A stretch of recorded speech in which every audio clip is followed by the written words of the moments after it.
The day I discovered my children had planned a family vacation without me was the same day I received my retirement bonus, a check so substantial it took my breath away. 35 years of nursing, of missed holidays and overnight shifts, of holding strangers' hands through their final moments while my own children celebrated birthdays without me. All of it culminated in this moment, this perfect collision of heartbreak and opportunity.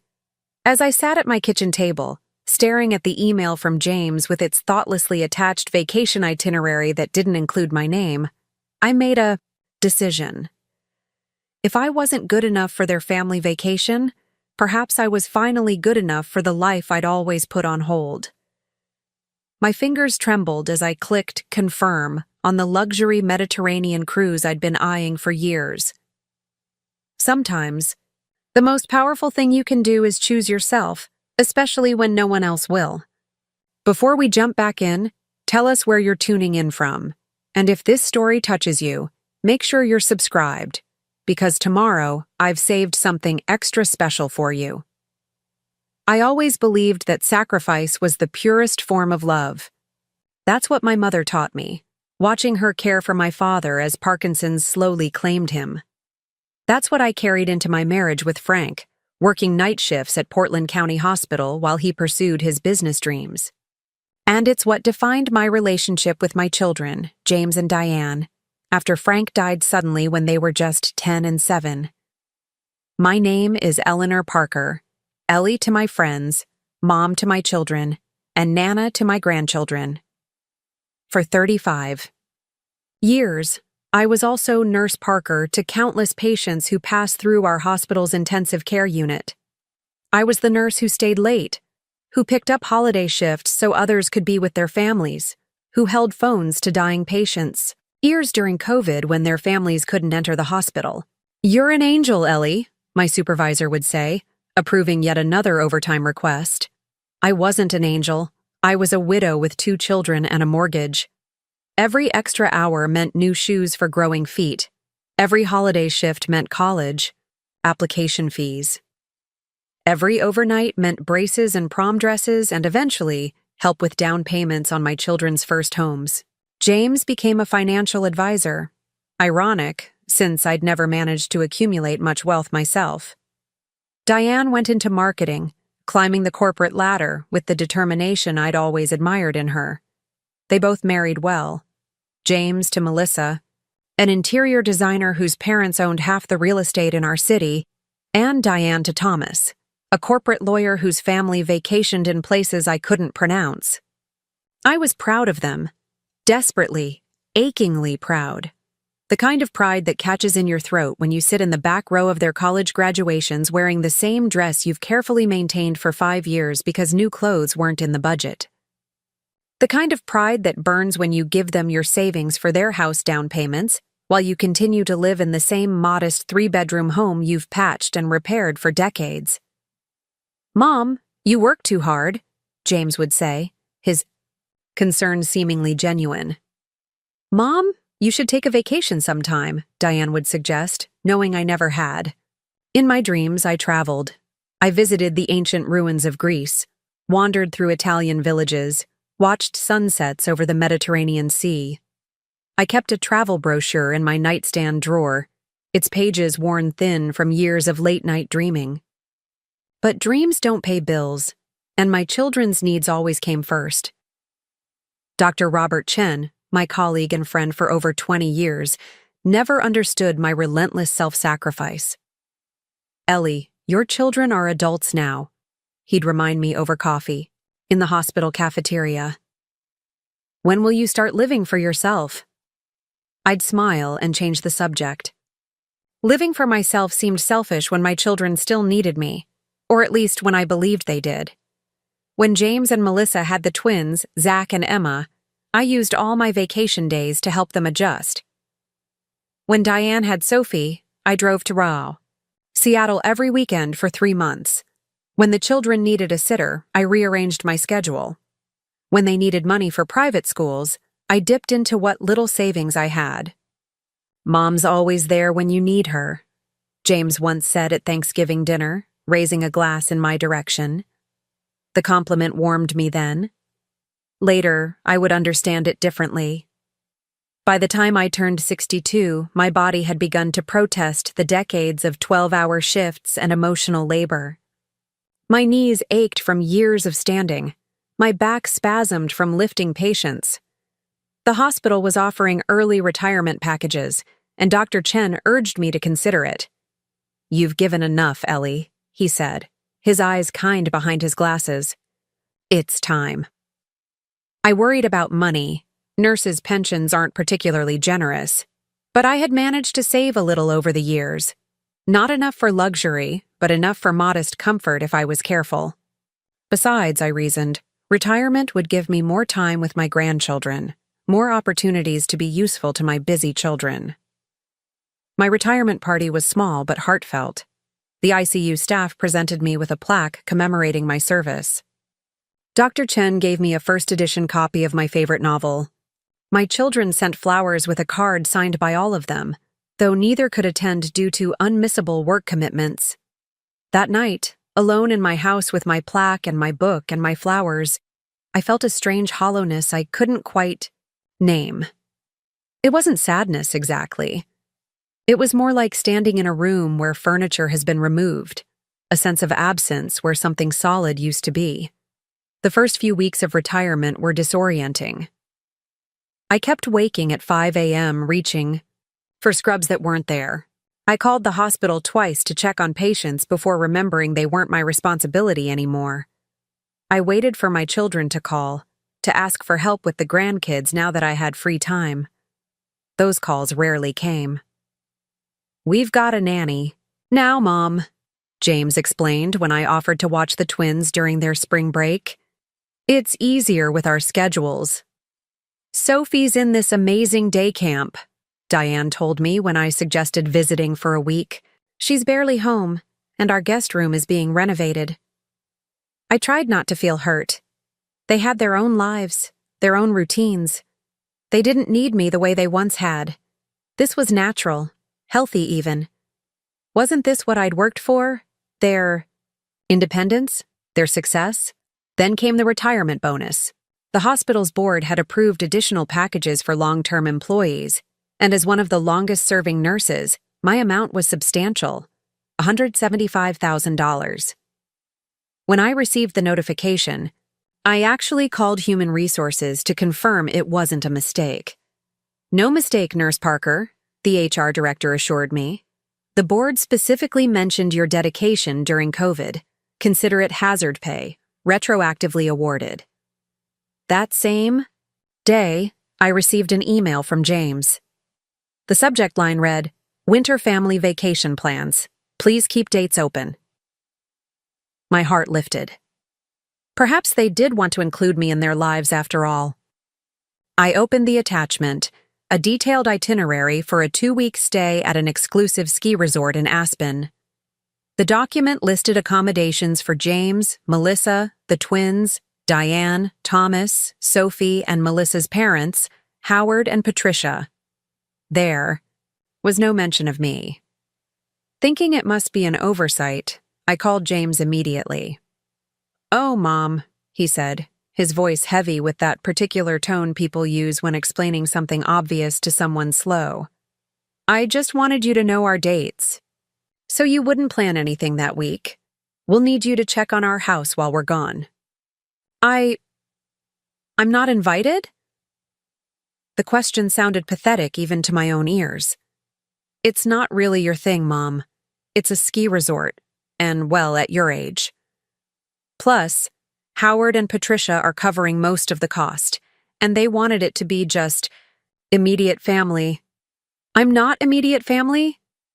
The hollowness inside me expanded, becoming a vast, echoing space.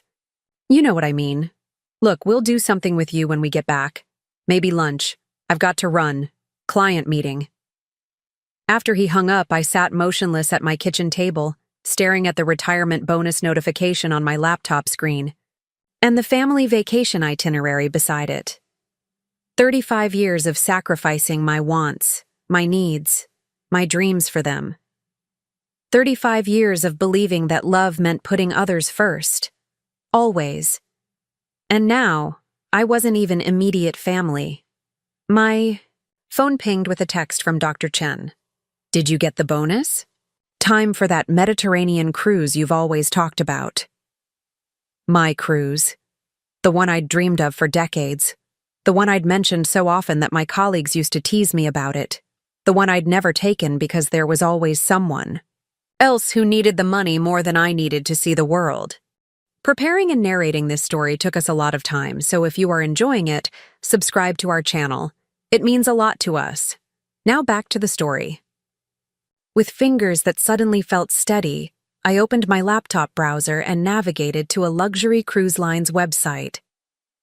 The Mediterranean Grand Voyage, 18 days, Barcelona to Athens, stopping at ports I'd only seen in dreams. The presidential suite was available for a last-minute booking, leaving in exactly 3 weeks. The cost was astronomical, nearly half my bonus. In my entire life, I had never spent that much money on myself at once. I clicked Book Now without a second thought. As the confirmation email arrived in my inbox, something shifted inside me. That hollow space began to fill with something unfamiliar. Not resentment, not anger, but a quiet, steady flame of self-worth that had been smothered for far too long. For the first time in 35 years, I had chosen myself, and it felt like coming home to a place I'd forgotten existed. Part 2. The revelation that changed everything. I told no one about the cruise. Not Dr. Chen, not my few remaining friends, from the hospital, and certainly not my children. Instead, I quietly began preparing. I bought new luggage, sleek, expensive suitcases that wouldn't embarrass me on a luxury ship. I purchased resort wear, evening gowns, comfortable walking shoes for excursions. I even scheduled appointments for a haircut, manicure, and facial. Indulgences I'd never allowed myself before. With each purchase, each preparation, I felt both guilty and exhilarated. The voice in my head, the one that sounded suspiciously like my mother's, kept asking, "Who do you think you are?" The newer, quieter voice answered simply, "I'm Ellie. Not just Nurse Parker, not just Mom or Nana, just Ellie." 2 weeks before my departure, Diane called. This was unusual enough to make me worry. "Mom, we need to discuss something," she said, her voice carrying that professional edge she used when negotiating contracts. "Is everything all right? Is Sophie okay?" "Everyone's fine," she replied impatiently. "It's about the house." "My house?" I looked around my modest living room with its worn furniture and faded curtains. "Yes, Thomas and I have been talking. And with you retired now, that house is really too much for you to maintain. The stairs, the yard. It's not practical." My grip tightened on the phone. "I manage just fine, Diane." "That's not the point. The market in Portland is hot right now, and your neighborhood has appreciated significantly. If you sold, you could. Downsize." The pause before downsize told me everything I needed to know. "And where would I downsize to?"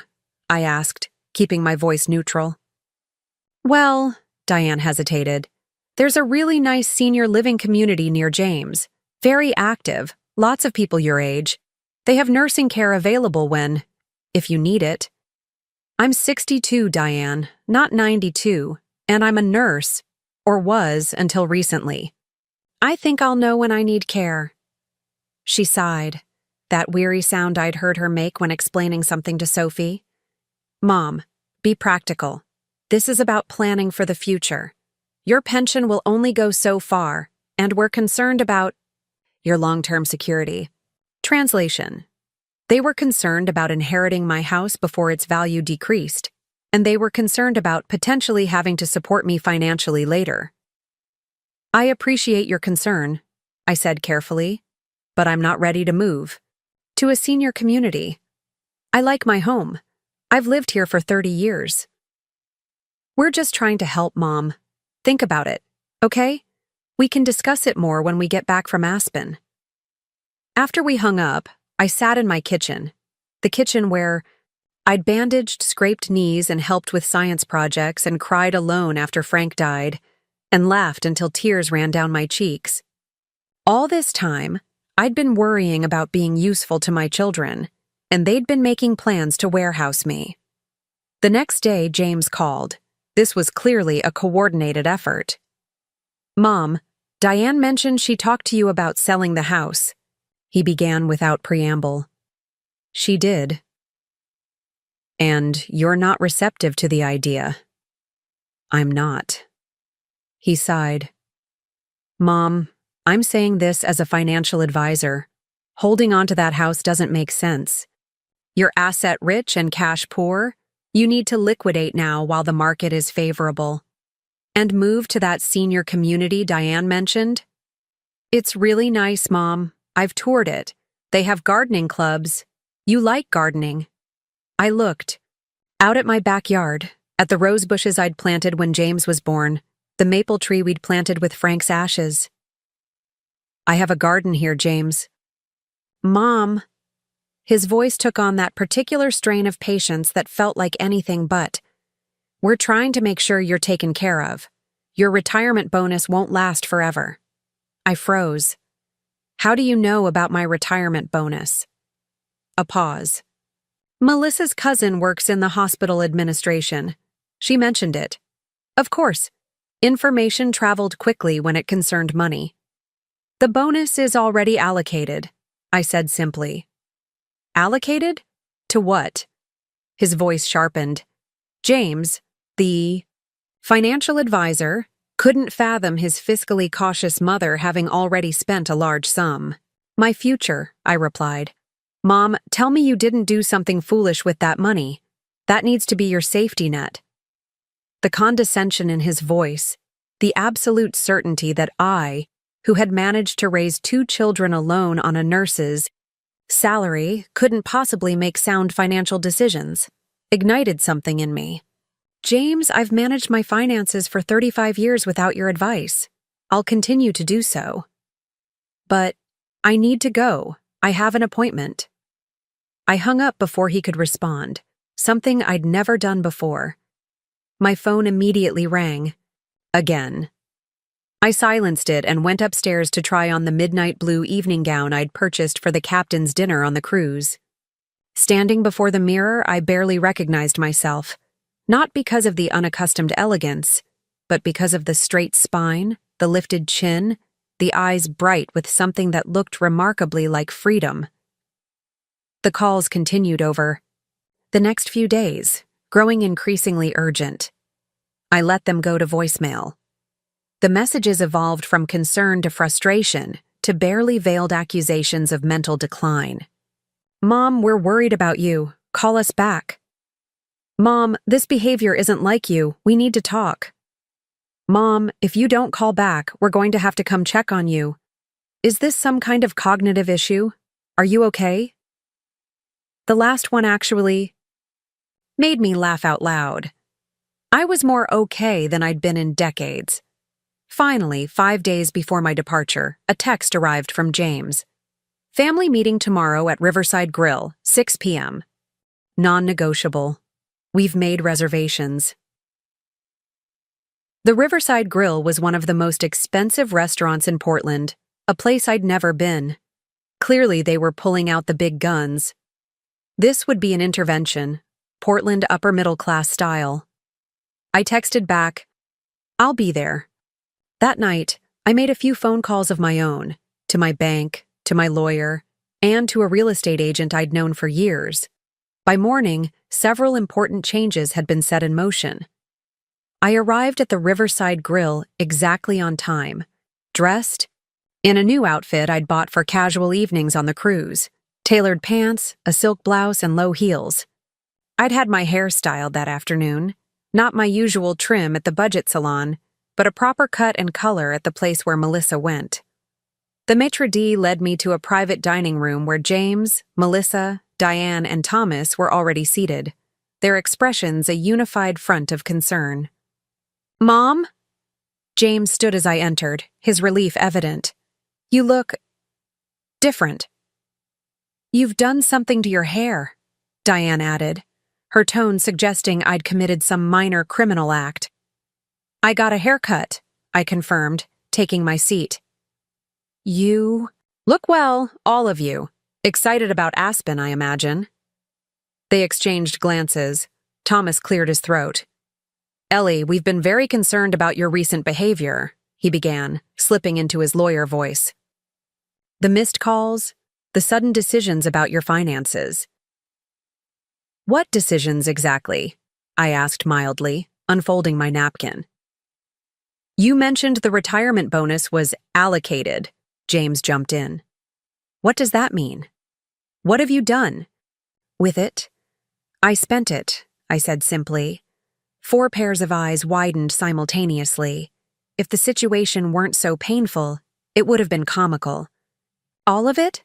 Melissa whispered, as though I'd confessed to a murder. A good portion, I conceded. The rest is in investments. Your husband gave me some excellent advice over the years, James. I finally took it. James looked momentarily pleased, before remembering he was supposed to be concerned. What did you spend it on, Mom? The waiter arrived to take drink orders. My children asked for various wines. I requested champagne. Champagne? Diane's eyebrows nearly reached her hairline. Since when do you drink champagne? Since today, I replied. It seemed appropriate. After the waiter left, Thomas leaned forward. Ellie, we're worried that you might not be thinking clearly, making impulsive decisions. It happens sometimes after major life changes like retirement. I appreciate your concern, I said, the phrase becoming my new mantra. But I'm perfectly clear-headed. Then explain the money, James demanded. What was so important that you spent your safety net? The champagne arrived. I took a sip, letting the bubbles dance on my tongue. It was delicious. All those years of avoiding indulgence, and I'd never known how wonderful simple pleasures could be. I bought a vacation, I said at last. 4 identical expressions of confusion greeted this announcement. A vacation? Diane repeated. Like a weekend somewhere? A cruise, actually. 18 days on the Mediterranean. Barcelona, Monaco, the Italian coast, Greek islands. I leave in 5 days. Silence descended on the table, thick and stunned. You're joking, James finally managed. I'm not. But that must have cost $80,000 for the presidential suite, I supplied. Plus another $15,000 for new clothes. Luggage, excursions, and spending money. Melissa actually gasped. The presidential suite? Mom, that's insane. That's not who you are. And there it was, the heart of the matter. That's not who you are. In their minds, I was frugal Nurse Parker, self-sacrificing mom, practical Nana who wore the same winter coat for 15 years and never took vacations. I was the safety net, the emergency childcare, the keeper of holiday traditions, the willing participant in their lives on their terms. I was not a woman who booked presidential suites or drank champagne or said no. Actually, I said quietly, you have no idea who I am. None of you do. Mom, James began, but I raised my hand. No, let me finish. For 35 years, I've put everyone else first. My patients, my colleagues, and most of all you, my children. I worked double shifts to pay for your college. I used my savings for your house down payments. I retired. Early, partly because you both hinted how helpful it would be to have me available for childcare. We never, Diane started. You did, I corrected gently. Maybe not in those exact words, but the expectation was clear, and I was prepared to continue that pattern until I saw the Aspen itinerary. They had the grace to look uncomfortable. It wasn't personal, Mom, James said weakly. It felt very personal to be excluded from a family vacation, especially when Melissa's parents were included. It felt even more personal to discover you only sent me the itinerary so I could house sit. The resort isn't really suitable for someone your age, Melissa offered, as though this excused everything. I'm a former intensive care nurse who hiked the Columbia River Gorge trails last month. I'm not infirm. That's not what we meant, Diane backpedaled. It's just, Howard and Patricia were paying, and they wanted it to be just immediate family, I finished for her. Yes, James explained that part. What neither of you seems to understand is that being relegated to house sitter status after everything I've done for you was clarifying. Thomas, ever the mediator, stepped in. I'm sure they didn't mean to hurt you, Ellie. But spending nearly $100,000 on a cruise seems like an extreme reaction. That money could have provided security for years. Or it could provide joy for 18 days, I countered. I've had enough security. I've had enough practicality. What I haven't had is joy. So this is what? Revenge? James demanded, his face flushing. We don't invite you to Aspen, so you blow your retirement on a cruise ship. I shook my head. Not revenge. Awakening. You helped me see that I've been waiting for permission to live my own life. Permission that would never come. So I gave it. To myself. The waiter returned to take our dinner orders. No one had looked at the menus. I ordered the most expensive steak on the menu. Rare. More shocked looks. Since when do you eat red meat? Diane asked. You always said it was too, expensive. It was too expensive when I was feeding 2 growing children on a single income, I agreed. It's not too expensive now. As the waiter departed, James leaned forward, his financial advisor face firmly in place. Mom, be reasonable. Cancel the cruise. You'll lose the deposit, but that's better than spending everything. We're concerned about your future. Are you? I asked quietly. Or are you concerned about who will pay for it? His face reddened further. That's unfair. Is it? Because the day after you learned about my retirement bonus, you and Diane both called to suggest I sell my house and move to a senior living facility, a facility that, coincidentally, would free you from any future financial obligation toward me and would convert my largest asset to cash. Thomas and Melissa shifted uncomfortably. Diane's eyes filled with tears, whether from guilt or frustration. I couldn't tell. We were trying to help, she insisted. No, you were trying to manage. There's a difference. I took another sip of champagne. But it doesn't matter now. I've made my decision. I'm taking this cruise. I've earned it. And after? James demanded. When the money's gone and you still have 20+ years to support yourself? What then? I smiled. I've taken care of that too. Their expressions turned wary. What does that mean? Diane asked. It means I've reviewed my finances with actual professionals who don't have a vested interest in my decisions. It means I've made arrangements that satisfy me. What arrangements? James pressed. I set down my champagne glass. I've sold the house. 4 mouths fell open simultaneously. You what? James nearly shouted. I sold the house.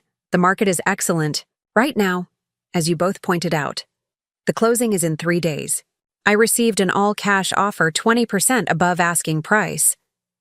But where will you live? Diane stammered. I've purchased a small cottage in Cannon Beach. 1 level, low maintenance, ocean view. I move in after I return from my cruise. Cannon Beach? Melissa echoed. But that's 2 hours from Portland. 90 minutes without traffic, I corrected. A reasonable distance. But the grandchildren, James began, will always be welcome to visit, as will all of you. But on my terms, not as a convenient childcare service or house sitter. Diane's tears spilled over. Mom, you're being cruel. We never thought of you that way. Perhaps not consciously, I allowed, but your actions spoke clearly enough. So that's it? James's voice cracked slightly. You're just abandoning the family? The accusation stung, even through my newfound armor. I raised you. I supported you. I gave you everything I had for 35 years. I'm not abandoning anyone. I'm simply choosing to live the rest of my life for myself. By spending a fortune on a cruise and moving away from your grandchildren, Thomas summarized flatly. By spending a portion of my retirement bonus on an experience I've dreamed of for decades, I corrected. And by relocating to a home that suits my needs and brings me peace. The stakes arrived, mine perfectly rare, the others untouched as my children and their spouses struggled to absorb what was happening. I cut a piece and savored it, allowing myself to enjoy the moment despite the tension. There's one more thing you should know, I said after a few bites. I've updated my will. That got their attention. What changes? James asked cautiously. The proceeds from the house sale, after purchasing the cottage, have been placed in a trust. Half will go toward a nursing scholarship at Portland County Hospital. The other half will be divided among Zach, Emma, and Sophie when they turn 25. And us? Diane's voice was small. You've already received your inheritance, I said gently. The college educations, the house down payments, the child care, the emotional labor. You've received it all as I intended. The grandchildren will receive theirs in time, but with restrictions ensuring it goes toward education or housing, not vacations or luxuries. The silence that followed was profound. I can't believe you're doing this, James finally said, his voice hollow. I can't believe it took me so long, I replied. As I left the Riverside Grill that evening, the night air felt crisp against my skin. I'd ordered dessert, a $28 chocolate soufflé, and eaten it slowly while my children and their spouses watched in stunned silence. When I finished, I'd paid the entire bill without discussion, leaving a tip that made the waiter's eyes widen. Then I'd gathered my new handbag, stood, and simply said, I love you all. I always will. But this is my time now. Their faces as I walked away would stay with me for a long time. A mixture of confusion, hurt, and something else. Something that looked almost like the first flicker of respect. My phone began ringing before I reached my car. I silenced it and drove home through streets I'd navigated for decades. The modest houses in my neighborhood glowed with warm light as families finished dinner, helped with homework, watched television together. Normal evenings in normal lives. I'd never had many of those, between night shifts and second jobs and the constant push to provide more, be more, give more. At home, I moved through my evening routine mechanically, changing clothes, washing my face, making tea. Through the kitchen window, I could see the rose bushes silhouetted against the security. Light in the backyard.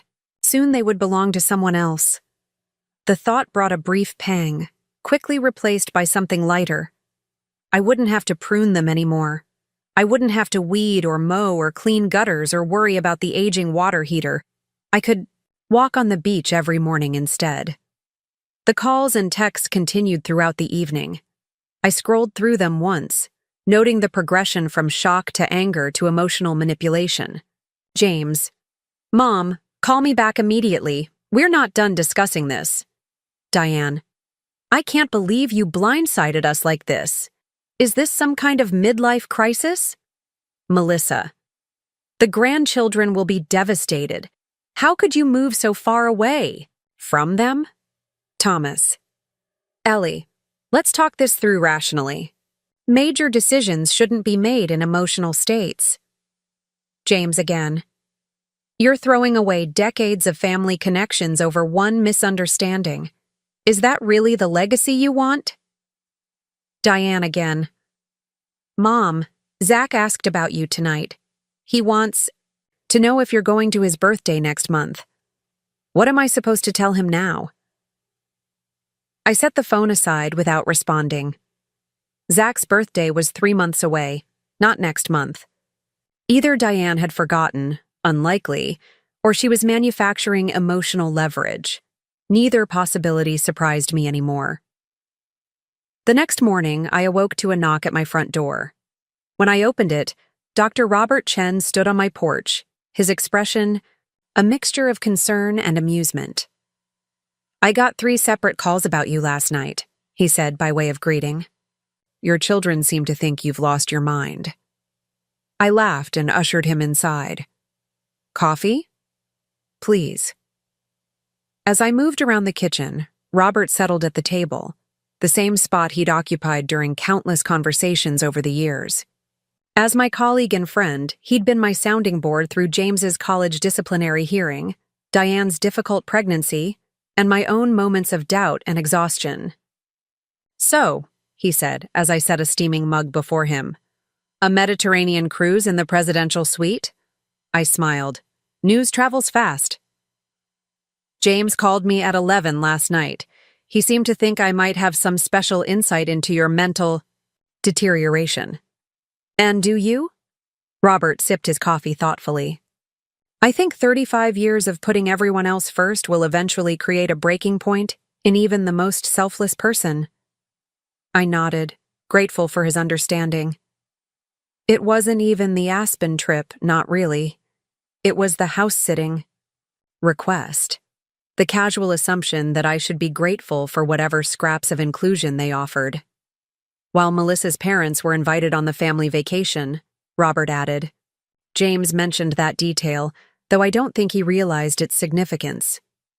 "They never saw me as an equal part of their family," I said quietly. "I was the support staff." "And now you've resigned the position." Robert's eyes crinkled with approval. "Good for you, Ellie." We sat in comfortable silence for a moment. Through the window, morning light spilled across the garden. A hummingbird darted among the flowers I'd planted years ago, its wings a blur of iridescent green. "James also mentioned you've sold the house," Robert ventured. "Closing in 2 days. The new owners are a young couple with a baby on the way. They love the garden." "And you've bought a place in Cannon Beach?" "A little cottage near the water. 1 bedroom, a sunroom, a small garden that won't overwhelm me. It's perfect." Robert nodded slowly. "You've thought this through." "More than they realize." I hesitated, then added, "There's something I didn't tell them last night."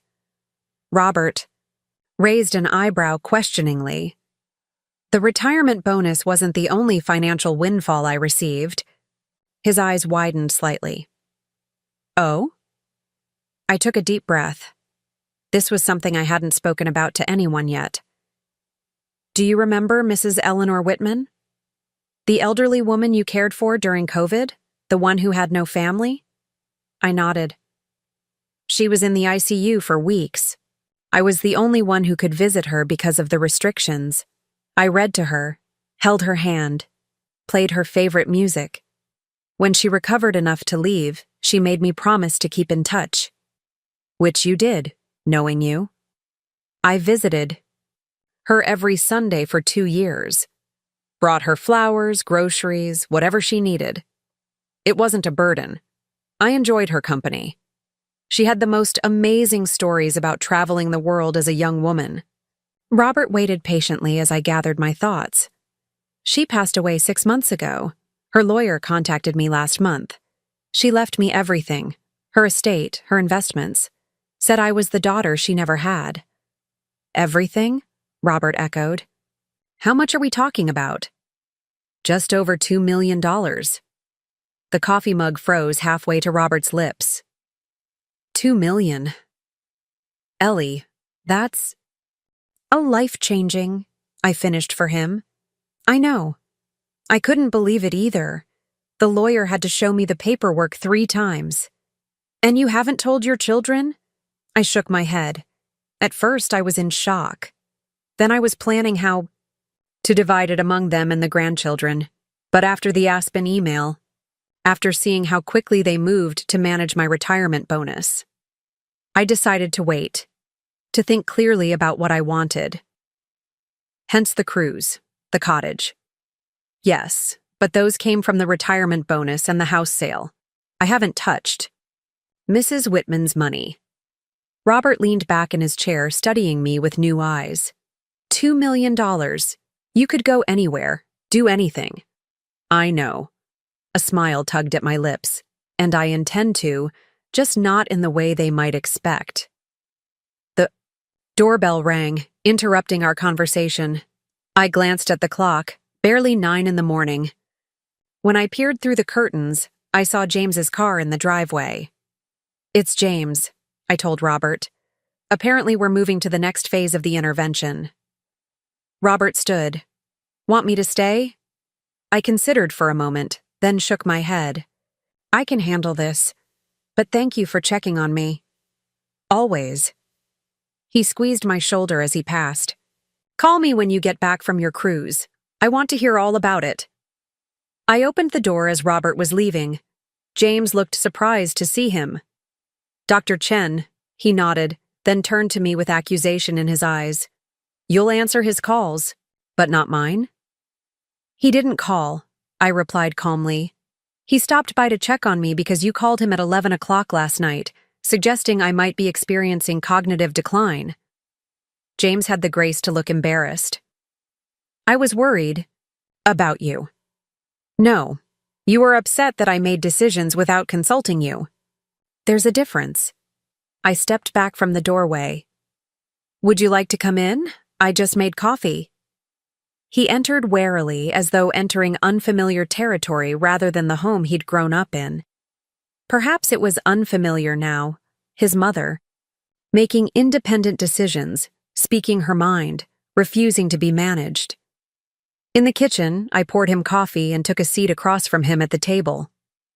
He looked tired, his usually perfect hair slightly disheveled, his expensive shirt wrinkled. He'd come straight from home, not from his office. "Mom," he began, his voice carefully modulated into what I recognized as his client management tone. "I've been up all night thinking about our conversation. I'm sorry to hear that. You need your rest." He ignored this. "I understand that we hurt you by not including you in the Aspen trip. That was thoughtless, and I apologize." The apology sounded rehearsed but sincere enough. I nodded acknowledgement. "And I understand why you'd want to indulge in a nice vacation after working so hard for so many years," he continued. "You deserve it. But the presidential suite? The move to Cannon Beach? Changing your will? These are massive, life-altering decisions, and you made them all in what? A week? 2 weeks? Without discussing them with anyone who cares about you?" "I discussed them with my financial advisor, my real estate agent, and my lawyer," I pointed out. "All professionals with my best interests at heart." "But not with your family," he pressed. "Not with the people who love you and will be directly affected by these decisions. James, I've spent 35 years considering how my decisions would affect you and Diane. Every choice, from which shifts to work, to which neighborhoods, to live in, to which retirement date to select, was filtered through the lens of your needs, your convenience, your futures. For once, I made decisions based solely on what I want. And what you want is to move 2 hours away from your grandchildren." There it was, the emotional leverage I'd been expecting. What I want is peace, independence, joy. The cottage in Cannon Beach provides those things. "You could have those things here in Portland," he argued. "We could help you find a nicer place, maybe a condo downtown if you want to change. Somewhere without yard work, but still close to family." I studied my son's face, the face I'd loved from the moment the adoption agency placed him in my arms. He'd always been my practical child, the one who color-coded his toys and made pro-con lists for his college applications. He genuinely believed he was being reasonable, helpful even. "James, when was the last time you brought the twins to visit me? Not for a holiday, not because you needed childcare, but just to spend time with their grandmother?" He opened his mouth, then closed it again, thinking. The silence stretched uncomfortably. "It's been almost a year," I said gently. "Last May, when you were having your kitchen renovated and needed somewhere to have Sunday dinner." "We've been busy," he said defensively. "The kids have activities, Melissa has her design clients, I have the firm." "I understand," Everyone is busy. That's my point. Whether I live 15 minutes away or 90 minutes away won't significantly change how often I see the grandchildren. The distance is an excuse, not the real issue. Then what is the real issue? He demanded. Control, I said simply. You and Diane have always assumed you'd have control over my later years, my housing, my finances, my time. The Aspen trip just made it obvious. That's not fair, Mom. Perhaps not, but it's honest. I sighed, softening my tone. James, I'm not doing this to hurt you or punish you. I'm doing this because for the first time in my adult life, I have the freedom and resources to create exactly the life I want. Can you understand that? Can you be happy for me? He stared into his coffee cup, struggling visibly with the shift in our dynamic. I just don't want you to be alone. I won't be. Cannon Beach has a wonderful community. I've already joined their book club and signed up for watercolor classes at the community center. And you and your family are always welcome to visit. The cottage has a charming guest room with bunk beds the twins will love. Some of the tension eased from his shoulders. Bunk beds? And a window seat overlooking the ocean, I confirmed. Perfect for reading or watching for whales. A reluctant smile tugged at his lips. They would like that. See? Not such a catastrophe after all. He shook his head slowly. I still think you're making these decisions too quickly. The cruise, maybe that makes sense. But selling the house? Moving away? Couldn't you wait until after your trip? Give yourself time to think clearly? I reached across the table and covered his hand with mine. James, I've had 35 years to think about what I want. I don't need more time. He withdrew his hand gently. And what about us? Don't we deserve time to adjust to these changes? You'll have it. I'll be on the cruise for 18 days. By the time I return, the cottage will be ready, and you'll have had nearly 3 weeks to process everything. That's not much time, Mom. It's what we have. I stood and carried our empty mugs to the sink. Now, I have a busy day ahead. The movers are coming tomorrow to pack everything I'm keeping. The rest goes to charity or stays with the house. James remained seated, his expression troubled. So that's it? Decision made? No room for discussion? The decisions are made, I confirmed, but I'm always open to discussion about how we move forward from here, about how we reshape our relationship into something healthier for everyone. I don't see how any of this is healthy, he muttered. That's because you're still in shock. Give it time. I placed a hand on his shoulder. I love you, James. That hasn't changed and never will. But the way I express that love is changing. And that's good for both of us. He stood reluctantly. Diane wants to come by later. She's welcome any time before 7. I have dinner plans. His eyebrows rose. Dinner plans? With whom? Friends from the hospital. A retirement celebration they arranged before all this happened. He nodded stiffly. I'll tell her to come. By this afternoon, then. As I walked him to the door, he paused on the threshold. Mom, about the will. Is that really final? And there it was, the heart of his concern, laid bare. Not my happiness, not my independence, but the inheritance. The scholarship fund and the grandchildren's trusts are established, I said firmly. If you're asking whether you and Diane will receive direct inheritances, the answer is no. You've already received your share through decades of support. His face flushed. That's not what It's all right, James. You're a financial advisor. It's natural for you to think about these things practically. I softened my voice. But try to remember there's more to life than asset management. After he left, I stood on the porch watching his car disappear down the street. The morning had grown warm, neighborhood sounds filling the air, lawn mowers, children playing, someone practicing piano with a window open. Normal life continuing while mine transformed completely. Back inside, I returned to the task I'd been working on before Robert arrived, sorting photographs for packing. Albums filled with decades of memories lay open on the dining room table. James's first day of kindergarten, his gap-toothed smile brave despite his nervousness. Diane's high school graduation, her face serious and determined even then. Family, holidays, school events, ordinary moments preserved in fading color.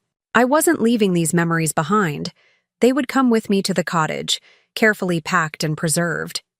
But looking at them now, I realized how many of the photos featured my children and how few included me. Always behind the camera, rarely in front of it. Always the chronicler of others' lives, rarely the subject of my own. That would change too. My phone chimed with a text message. I expected another plea from my children, but instead found a message from the cruise line. Your Mediterranean grand voyage embarks in 5 days. Click here to complete your pre-boarding information. A thrill of anticipation ran through me. 5 days until I stepped aboard that magnificent ship. 5 days until I began the adventure I'd postponed for decades.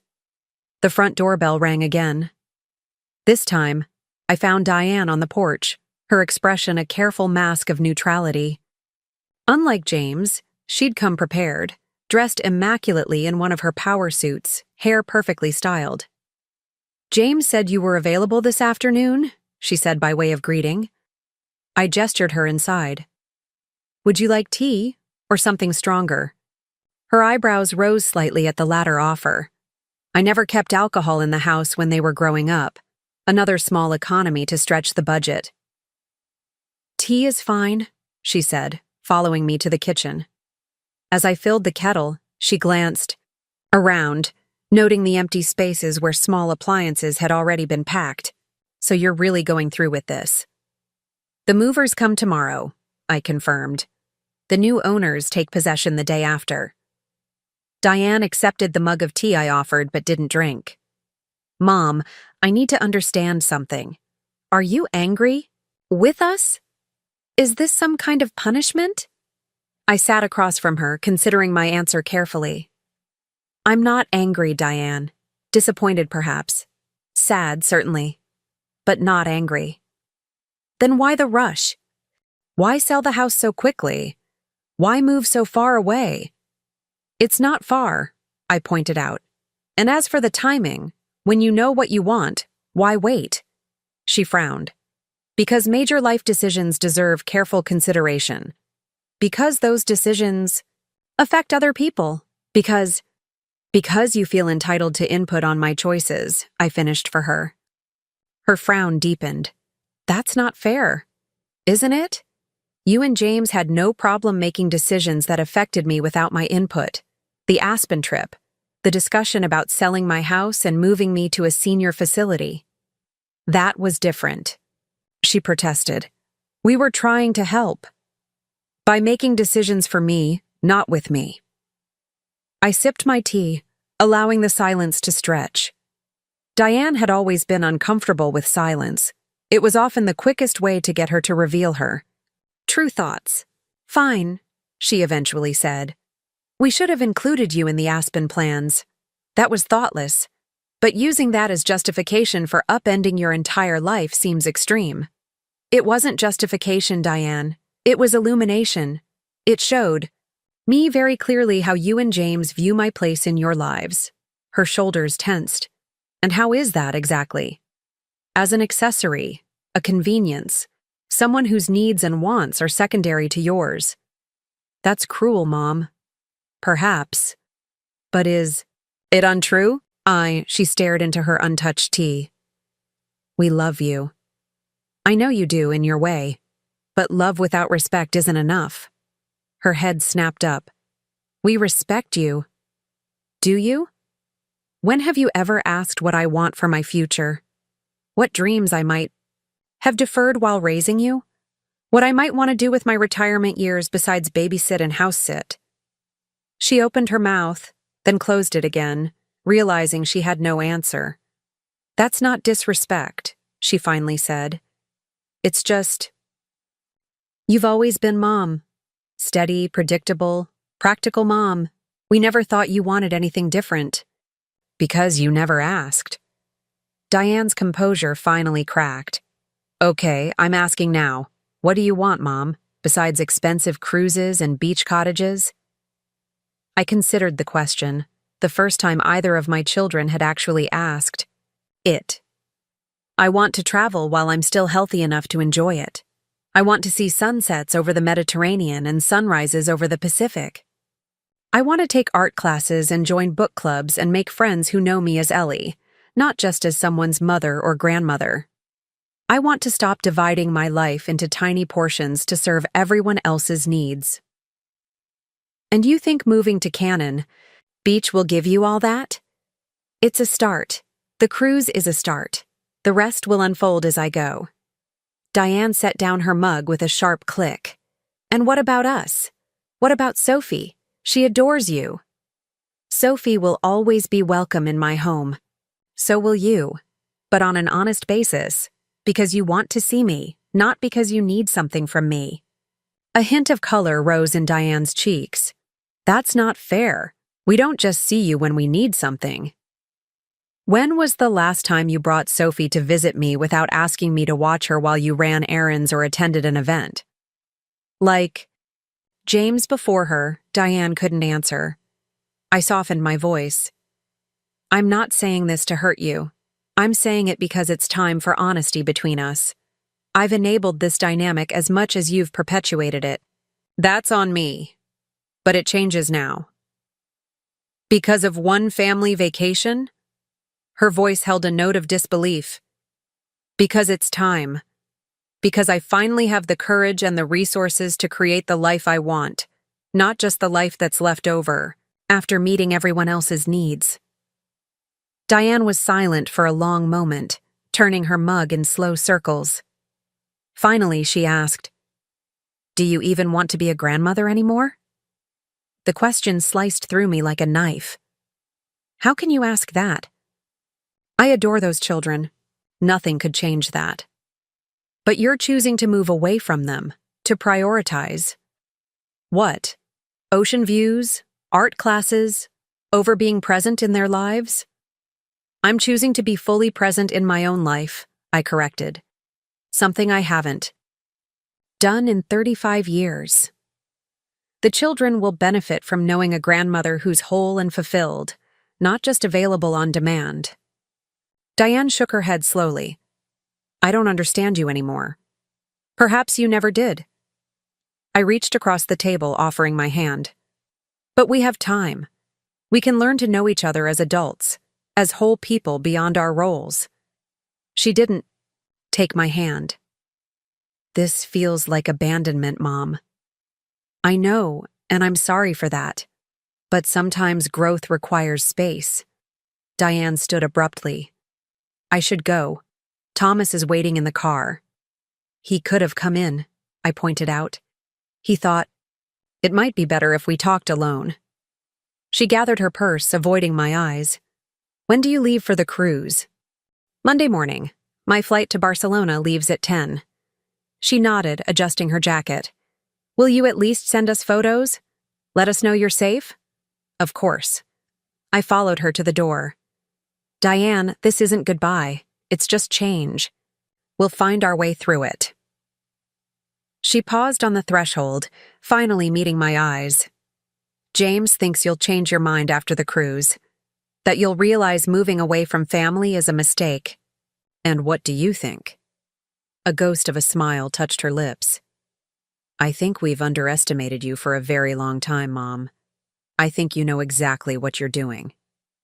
With that, she walked to her car where Thomas waited, watching us through the windshield. I waved as they drove away, unsure if the ache in my chest was sadness or relief or some complex mixture of both. Back inside, I returned to my sorting. In an old shoebox at the bottom of the hall closet, I found photographs I'd nearly forgotten, pictures from before I had children, a younger version of myself standing on a hiking trail, laughing at the camera, another of me in nursing school, serious in my white uniform, a third from a rare vacation with friends, all of us posing on a beach somewhere, our arms around each other's shoulders. I studied that young woman's face, her easy smile, the confidence in her posture, the light in her eyes. Somewhere along the way between night shifts and mortgage payments and endless self-sacrifice, I'd lost touch with her. But she wasn't gone. She'd been waiting patiently for her time to return. "Hello, old friend," I whispered to the photo. "It's finally your turn." The next few days passed in a whirlwind of activity. The movers came and went, packing the possessions I'd chosen to keep and loading them onto a truck bound for Cannon Beach. The closing on the house went smoothly, the young couple eager and grateful. I signed the final papers with a sense of completion rather than loss. My children made one last attempt at changing my mind, a family dinner at James's house the night before my departure. They'd clearly coordinated their approach, creating a tableau of family togetherness designed to remind me of all I was leaving behind. The grandchildren were scrubbed and on their best behavior, the dining room festive with flowers and candles. "Nana, do you have to go on your boat tomorrow?" Emma asked as we ate dessert. "Daddy says you're going very far away." I shot James a look before answering. "It's a ship, sweetheart, not a boat. And yes, I'm going on a wonderful adventure. But I'll be back in a few weeks, and then you can all come visit me at my new house by the ocean." "With the bunk beds?" Zach asked. His interest piqued. "Exactly. With bunk beds and a window seat where you can watch for whales." "I want to see whales!" Sophie exclaimed. "And you will," I promised. "We'll have a grand time together." "But not as often as before," Melissa murmured, just loudly enough for me to hear. I chose not to engage with the passive aggression. Instead, I turned to my grandchildren with a smile. "I've brought something special for each of you to keep while I'm away." From my purse, I withdrew 3 small, carefully wrapped packages. For Zach, a compass that had belonged to his grandfather. For Emma, a delicate music box my mother had given me when I was her age. For Sophie, a snow globe containing a miniature beach scene complete with a tiny lighthouse. "These are very special to me," I told them as they exclaimed over their gifts. "Just like you are. And when you look at them, you can think of me having my adventure and know that I'm thinking of you too." The children were delighted. Their parents exchanged glances, recognizing that I'd effectively neutralized their emotional leverage. The rest of the evening passed in strained politeness, everyone careful to avoid further mention of my decisions or their feelings about them. As I prepared to leave, James pulled me aside in the foyer. "Mom, I've been thinking about what you said, about not asking what you want. You're right. We never did. So I'm asking now, is there anything I can do for you? Anything that would make you happy?" The question, finally asked with genuine sincerity, touched me deeply. "Yes, James. You can trust that I know what I'm doing. You can respect my choices even when you don't understand them. You can let me discover this new phase of my life without guilt or manipulation." He swallowed hard, then nodded. "I'll try." "That's all I ask." I hugged him tightly. "I love you. That hasn't changed. It never will." Later, as my taxi pulled away from the house I'd called home for 3 decades, I didn't look back. The past had served its purpose, carrying me to this moment, this threshold. Now it was time to cross over into the future I'd chosen for myself. My phone chimed with a text as we turned onto the main road. It was from Diane.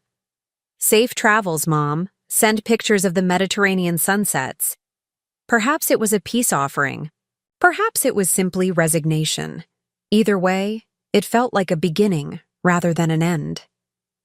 As the taxi drove toward the hotel where I'd spend my last night before flying to Barcelona, I rolled down the window and let the evening air wash over my face. For the first time in as long as I could remember, my shoulders didn't carry the familiar weight of responsibility, of obligation, of endless accommodation. Instead, they felt light, ready for new burdens of my own choosing, ready for adventure, ready for joy. The Barcelona morning greeted me with golden light streaming through floor-to-ceiling windows, casting long shadows across the hotel suite. For a moment, I lay still, disoriented by the unfamiliar surroundings, the distant sound of a language I didn't speak, the absence of the usual neighborhood noises that had been my morning soundtrack for decades. Then it all rushed back. The flight, the elegant hotel, the knowledge that today I would board the ship that represented my first real act of independence in 35 years. I rose and padded to the windows, drawing back the curtains completely. Barcelona stretched before me, terracotta rooftops and modernist spires gilded by early sunlight. Somewhere beyond the cityscape lay the Mediterranean, waiting to receive, the magnificent vessel that would be my home for the next 18 days. My phone buzzed on the nightstand. A text from Dr. Chen wishing me smooth sailing. No messages from my children. Perhaps they had finally accepted that I was truly going through with this. Or perhaps they were employing the silent treatment, hoping I would panic at their absence and reach out in distress. Either way, I felt a curious sense of peace as I prepared for the day ahead. The hotel had arranged a private car to the cruise terminal. As we pulled up to the port, I caught my first glimpse of the ship, a gleaming white leviathan against the azure sky, so massive it seemed to dwarf the surrounding buildings. Grand Ocean Voyager, the crown jewel of Celestial Cruise Line's fleet, newly refurbished and ready for its Mediterranean journey. The driver unloaded my new luggage, sleek navy blue cases with my initials discreetly embossed in silver. A porter appeared immediately, transferring them to a cart with practiced efficiency. I followed him toward the terminal building, where a separate line had been established for suite passengers. "Ms. Parker?"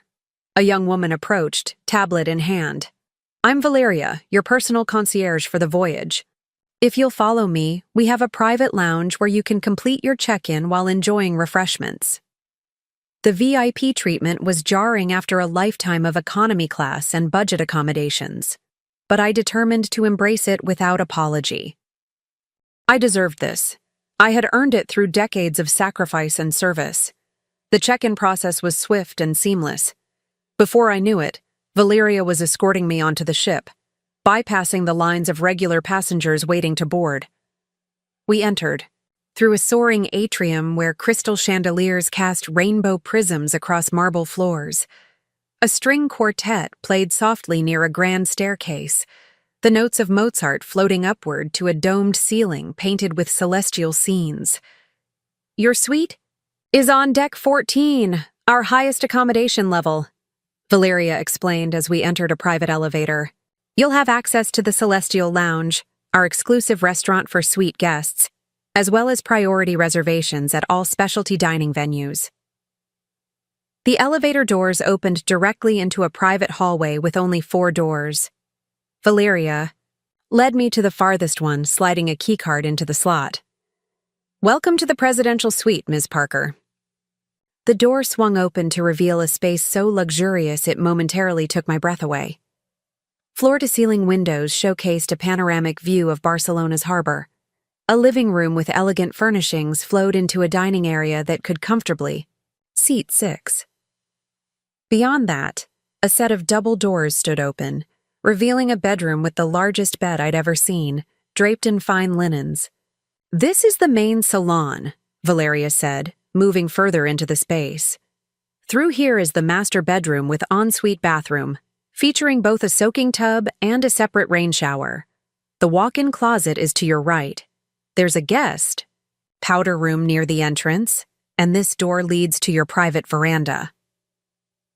She slid open a glass door, and I stepped onto a spacious balcony complete with cushioned loungers, a dining table for 4, and even a small hot tub tucked discreetly. In one corner, "This is extraordinary," I managed, trying to absorb the opulence surrounding me. Valeria smiled. "We aim to exceed expectations. Now, your butler, Marco, will be here shortly to introduce himself and help you unpack. In the meantime, may I offer you a welcome beverage? Champagne, perhaps?" I nodded, still somewhat dazed. Champagne would be lovely.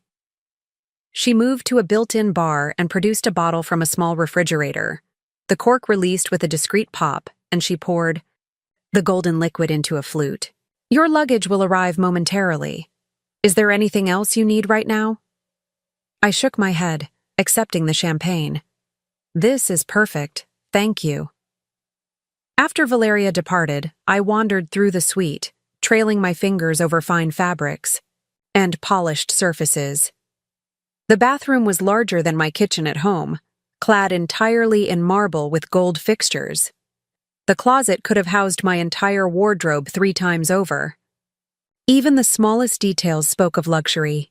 Handcrafted chocolates on the nightstand, fresh orchids on every table, a leather-bound portfolio containing personalized stationery.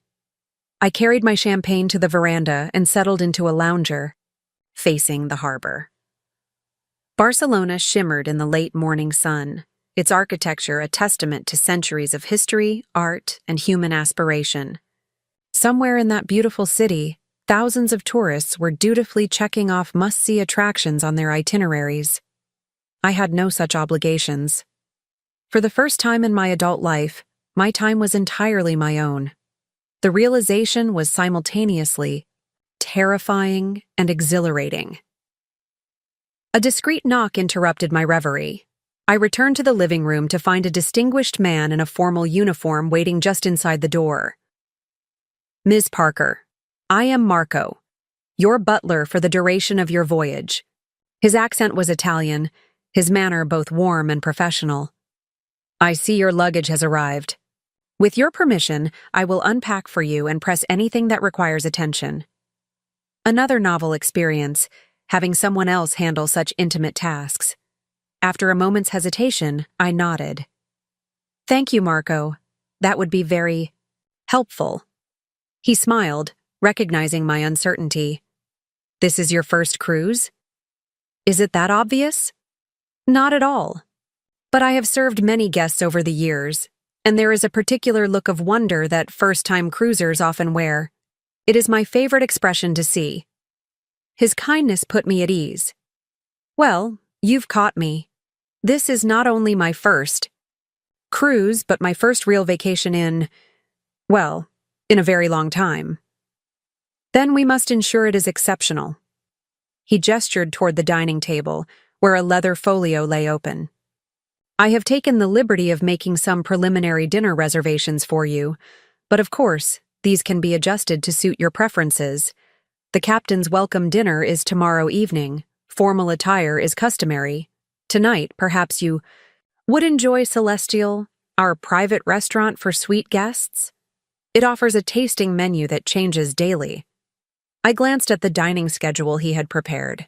Every detail had been anticipated. Times, venues, dress codes. It should have felt overwhelming, but instead it felt like care. Like being looked after for once, rather than doing the looking after. That sounds perfect, Marco. Thank you. He nodded, satisfied. Shall I unpack now? Or would you prefer some time alone to settle in? Please, go ahead and unpack. I think I'll explore the ship a bit. Very good. Your keycard is programmed to access all VIP areas. The Celestial Lounge on Deck 15 offers complimentary refreshments throughout the day. Will you require an escort to familiarize yourself with the ship's layout? I smiled, finding his formal solicitude endearing rather than intimidating. I think I can manage. I'd like to wander and discover things at my own pace. As you wish.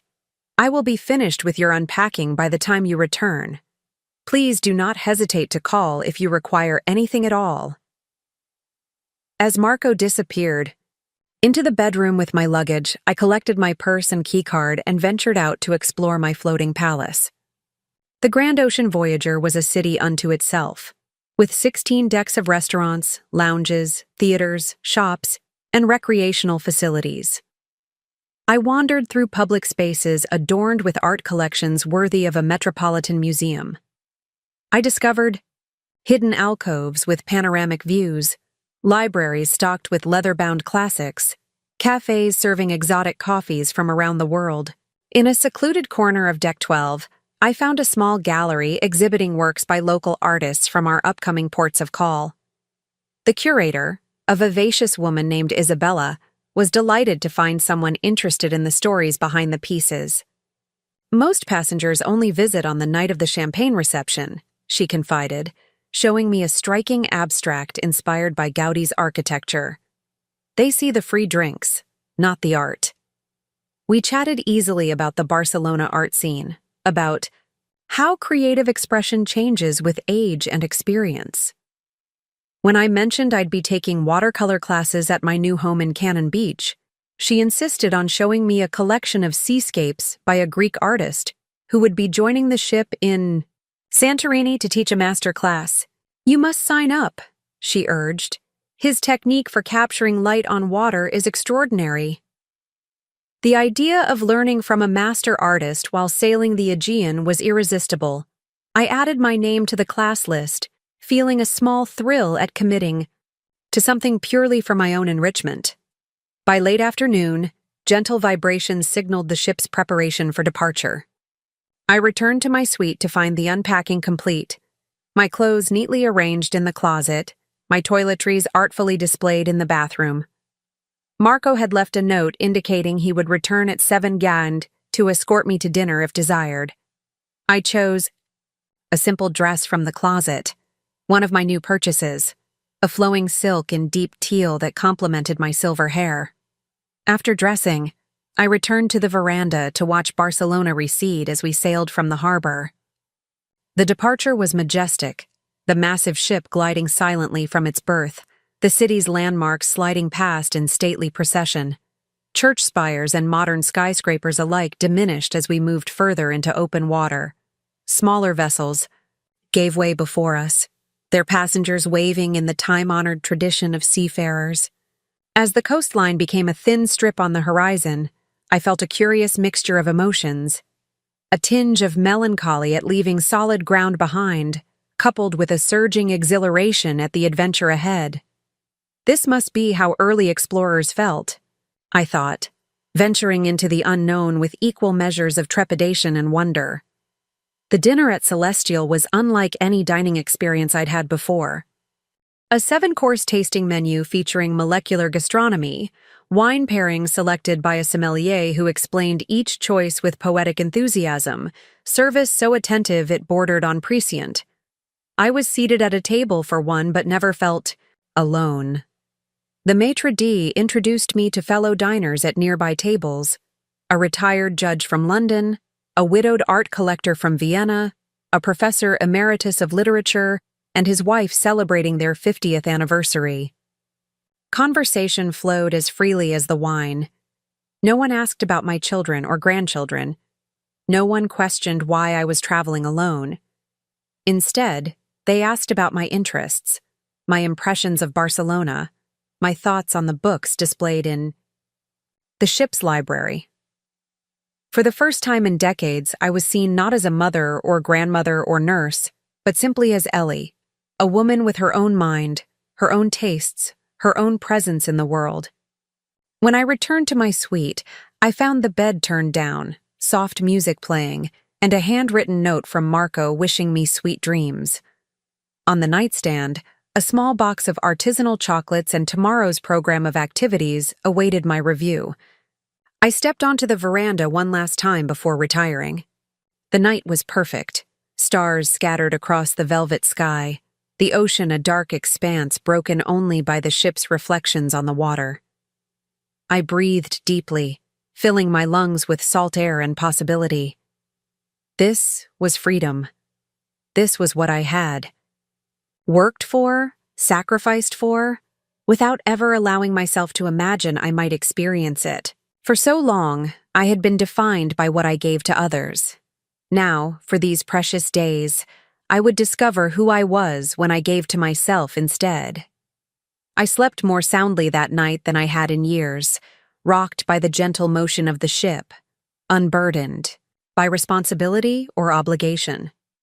The next morning brought our first port of call, Valencia, with its striking combination of ultramodern architecture and medieval charm.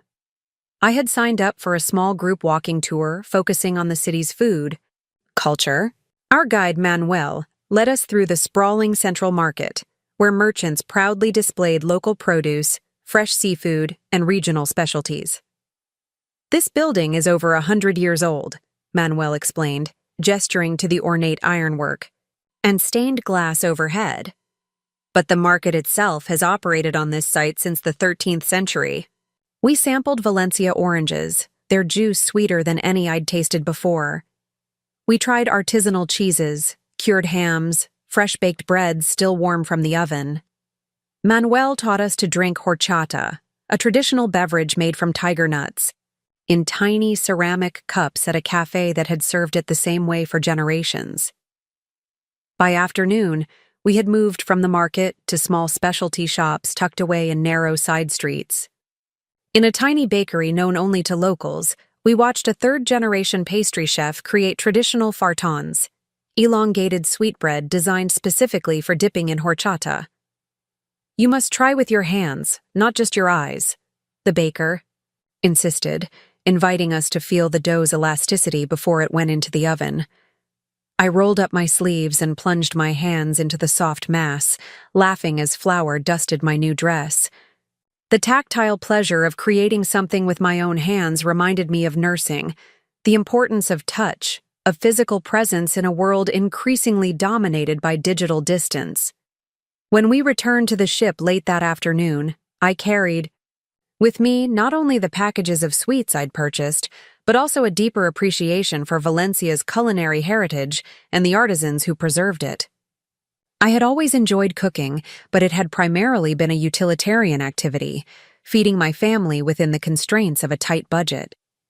Today, I had glimpsed cooking as art, as cultural expression, as joy.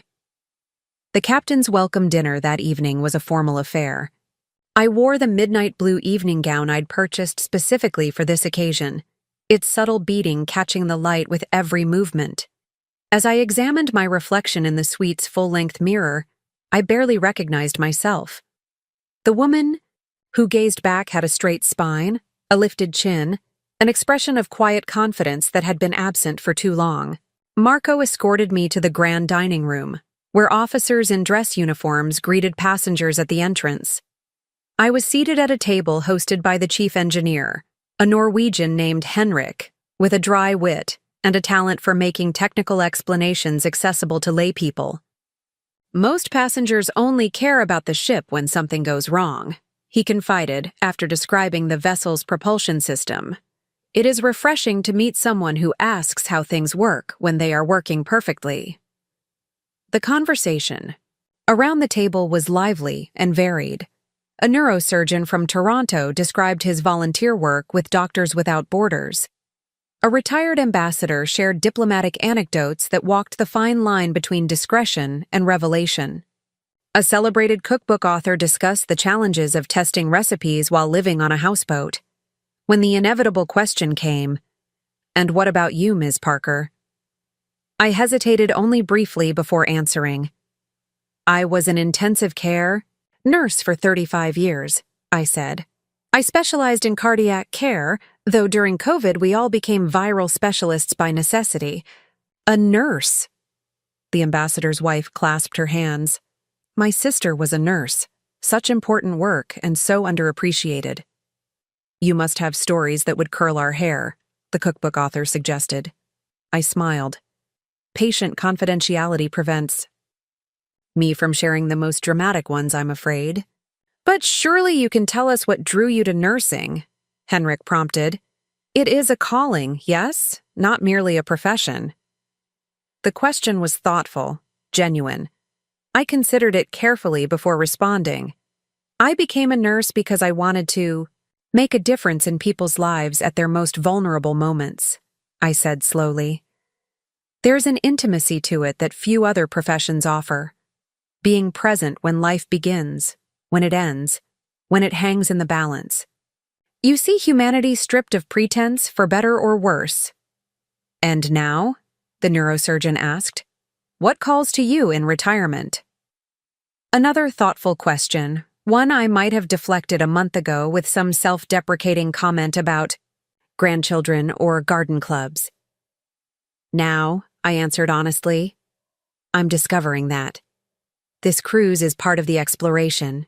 So is the cottage I've purchased in a coastal town. So are the art classes I've signed up for. I spent 35 years helping others navigate critical transitions. Now I'm navigating my own. The neurosurgeon nodded approvingly.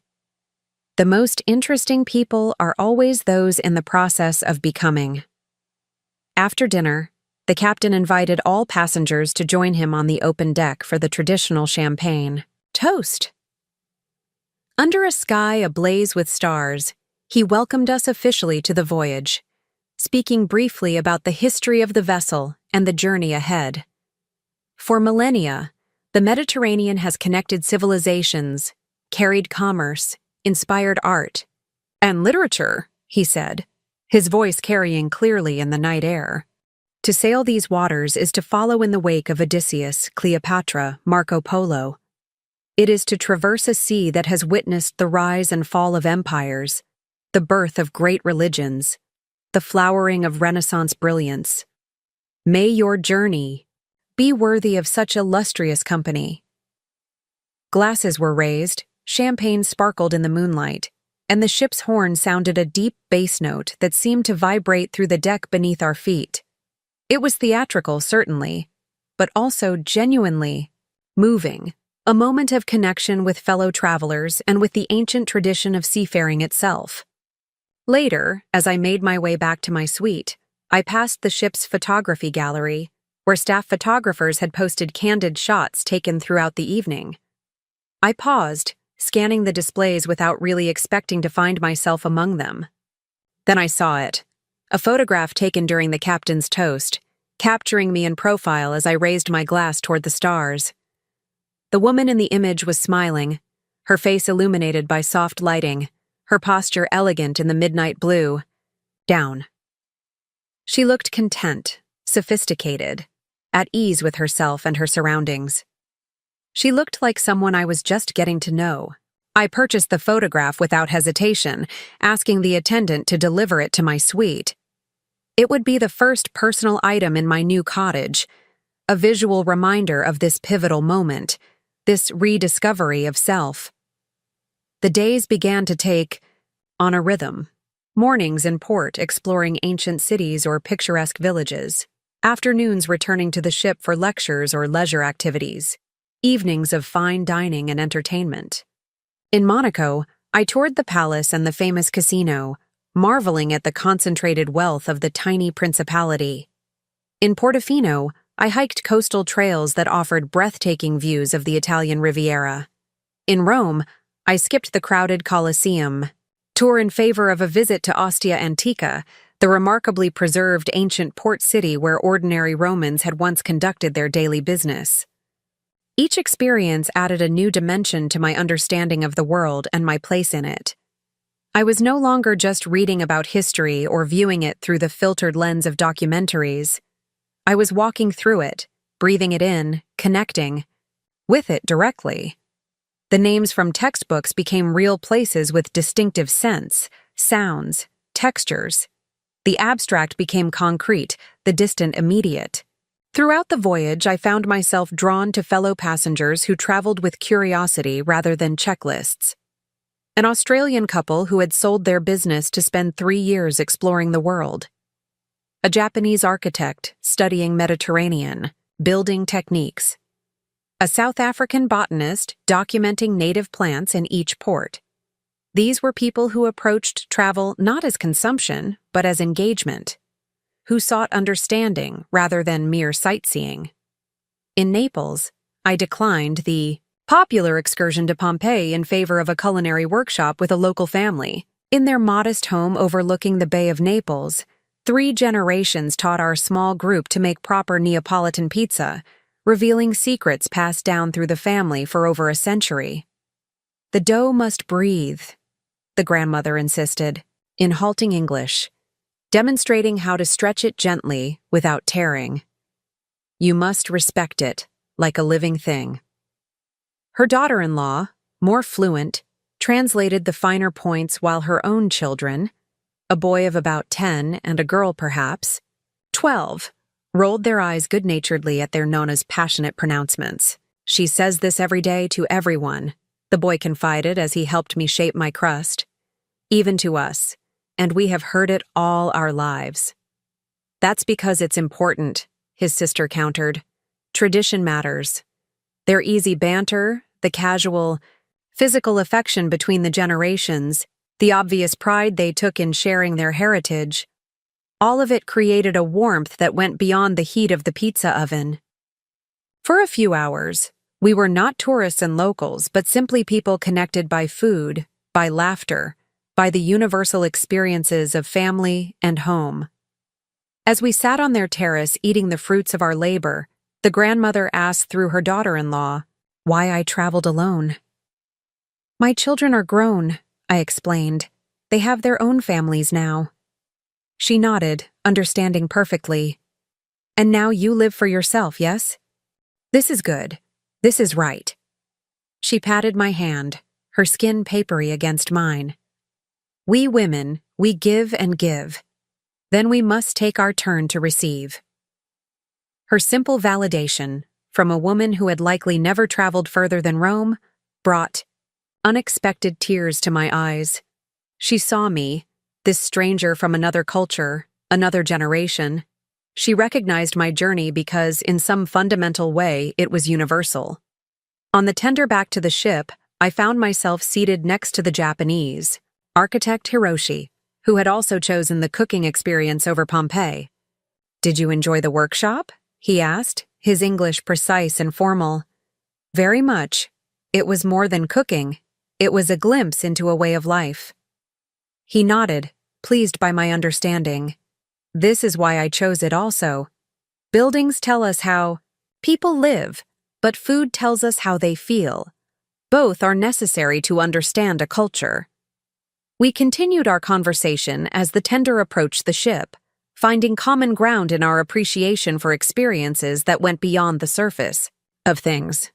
He had studied the work of a Pacific Northwest architect who had designed several buildings in Cannon Beach, and he offered recommendations for books on coastal architecture that might inform my approach to decorating my new cottage. A home should reflect the spirit of its location, he suggested. It should serve as a frame for the natural beauty surrounding it, not compete with it. By the time we reached the ship, we had agreed to meet the following day for the onboard lecture about Greek influences on southern Italian architecture. Another unexpected connection, another thread in the tapestry of experience I was weaving, day by day. That night, as the ship sailed toward Sicily, I stood on my private veranda watching the lights of the Italian coast slip past. A half-moon silvered the water, creating a luminous pathway that seemed to stretch infinitely ahead. The vastness of the night sky, the ancient sea below, the distant shores with their millennia of human history, all of it put my own life into perspective. My children's rejection had felt devastating in the moment. Now, against the backdrop of time and distance, it seemed merely sad. Sad for them, sad for me, but no longer definitive. It was one chapter in a longer story, one thread in a more complex pattern. For the first time, I could see my life not just as a series of sacrifices and obligations, but as a journey with its own integrity and purpose. My decisions had value not just in relation to what they gave others, but in what they revealed about me, my character, my priorities, my capacity for both love and independence. The cruise was halfway complete, and already I was a different woman than the one who had boarded in Barcelona. More confident, more curious, more attuned to my own desires and interests. The woman my children knew, the reliable, self-effacing mother who organized her life around their convenience, was receding like the coastline behind our ship, growing smaller against the horizon of possibility ahead. I wondered what they were doing in Aspen, if they thought of me at all. Had my absence created even a ripple in their carefully orchestrated family vacation? Or had I been so peripheral to their real lives that my removal caused no disruption at all? The questions brought a momentary sadness but not regret. Whatever awaited me in the second half of the voyage, whatever awaited me in Cannon Beach, I was moving forward into a life of my own design, a life that honored the woman I had been and the woman I was becoming, a life worthy of the journey. Sicily emerged from the morning mist like a vision from antiquity, its rugged coastline softened by distance and dawn light. I had risen early, drawn to my veranda by some inexplicable anticipation. Perhaps it was the knowledge that today marked the exact midpoint of my voyage, 9 days behind me, 9 days ahead. A perfect balance point between what had been and what was yet to come. As I sipped my morning coffee, watching the island grow larger on the horizon, Marco arrived with a discreet knock, bearing a silver tray with fresh pastries and fruit. "Good morning, Ms. Parker. I see you are already enjoying the approach to Syracuse." "It's beautiful," I said, gesturing toward the panorama before us. "So ancient and yet so alive." "Indeed." He arranged the breakfast tray on the veranda table. Syracuse was once the most powerful city in the Mediterranean world. Even Athens envied its prosperity and culture. "And now it's just another destination on a cruise itinerary," I mused. "Time humbles everything eventually." Marco smiled, appreciating the observation. "Not everything, perhaps. The Greek plays first performed in Syracuse's theater are still staged there each spring, thousands of years later. Some creations transcend their creators." His philosophical bent had been one of the pleasant surprises of the voyage. Behind his formal butler's demeanor lay a thoughtful mind and a poetic sensibility. We had fallen into the habit of these brief morning exchanges, moments of reflection before the day's activities began in earnest. "Will you be joining the archaeological tour today?" he inquired, refreshing my coffee cup. I shook my head. "I've chosen the coastal village's excursion instead. Ancient stones are fascinating, but I'm finding myself more drawn to living communities on this trip." "An excellent choice. The fishing villages along that coastline have changed little in generations. My own grandmother grew up in such a place not far from here." He hesitated, then added, "If you enjoy seafood, there is a small restaurant in the village of Marzamemi that serves the best crudo in Sicily. It is not on the official tour, but the guide might accommodate a request if others are interested." "Thank you for the recommendation. I'll certainly ask." After Marco departed, I lingered over breakfast, watching the methodical approach to the harbor. The ship moved with stately precision, its massive bulk guided by tiny tugboats that strained against the water's resistance. There was something metaphorical in the image, how even the grandest vessels sometimes require humble assistance to reach their destinations. The coastal villages tour exceeded my expectations. Our small group traveled by private minibus along winding seaside roads, stopping at communities where fishing remained a way of life rather than a tourist attraction. In Marzamemi, following Marco's suggestion, our guide Paolo readily agreed to include the recommended restaurant in our itinerary. "Marco has sent you to Trattoria del Mare." Paolo nodded approvingly. "His family has good taste. Salvatore, the owner, still goes out with the boats each morning to select the day's catch himself." The restaurant was unpretentious: plastic chairs, paper tablecloths, no menu in sight. Instead, Salvatore himself emerged from the kitchen, his weathered face creased with a permanent smile, to describe the day's offerings in rapid Italian that Paolo translated for us. He caught red prawns at dawn, so fresh they still taste of the sea. Also, small squid perfect for frying, and sea urchin that he will serve on bruschetta with only lemon and olive oil. Nothing else needed when the ingredients speak for themselves. We surrendered to Salvatore's expertise, and he rewarded our trust with a progression of seafood so exquisite it silenced our group into reverent appreciation. The prawns were sweet and delicate, the squid tender rather than rubbery, the sea urchin a complex burst of oceanic essence. Each dish was presented simply, without pretension, letting the quality of the ingredients command attention. Between courses, Salvatore's daughter Maria refreshed our wine glasses with a local white that tasted of minerals and sunshine. When she learned I was traveling alone, she paused beside my chair. "My mother traveled alone after my father died," she said in careful English. "Everyone thought she was crazy, a widow seeing the world by herself. But she said those journeys saved her life. She discovered she was still herself, not just someone's wife or mother." "Your mother sounds like a wise woman," I replied. Maria nodded. "She was. She always told me, never postpone joy. It is good advice, I think." Never postpone joy. The phrase echoed in my mind throughout the remainder of the tour, through our visits to a century-old olive press, a family-run ceramics workshop, a tiny chapel overlooking the sea where local fishermen still sought blessing before challenging voyages. Back aboard the ship that evening, I found a message waiting in my suite, an invitation to join the captain's table again the following night as we sailed from Sicily toward Greece. The formal card mentioned that several other solo travelers would be in attendance, including Hiroshi, the Japanese architect I had befriended. I was composing my acceptance when my phone chimed with an incoming text. For a moment, I tensed, expecting another demand from James or Diane. Instead, I found a message from Dr. Chen. "How's the Mediterranean treating my favorite former colleague? Portland seems colorless without your stories brightening the cafeteria. Aspen survivors returned. Notice they avoid mentioning your name. Progress or retreat?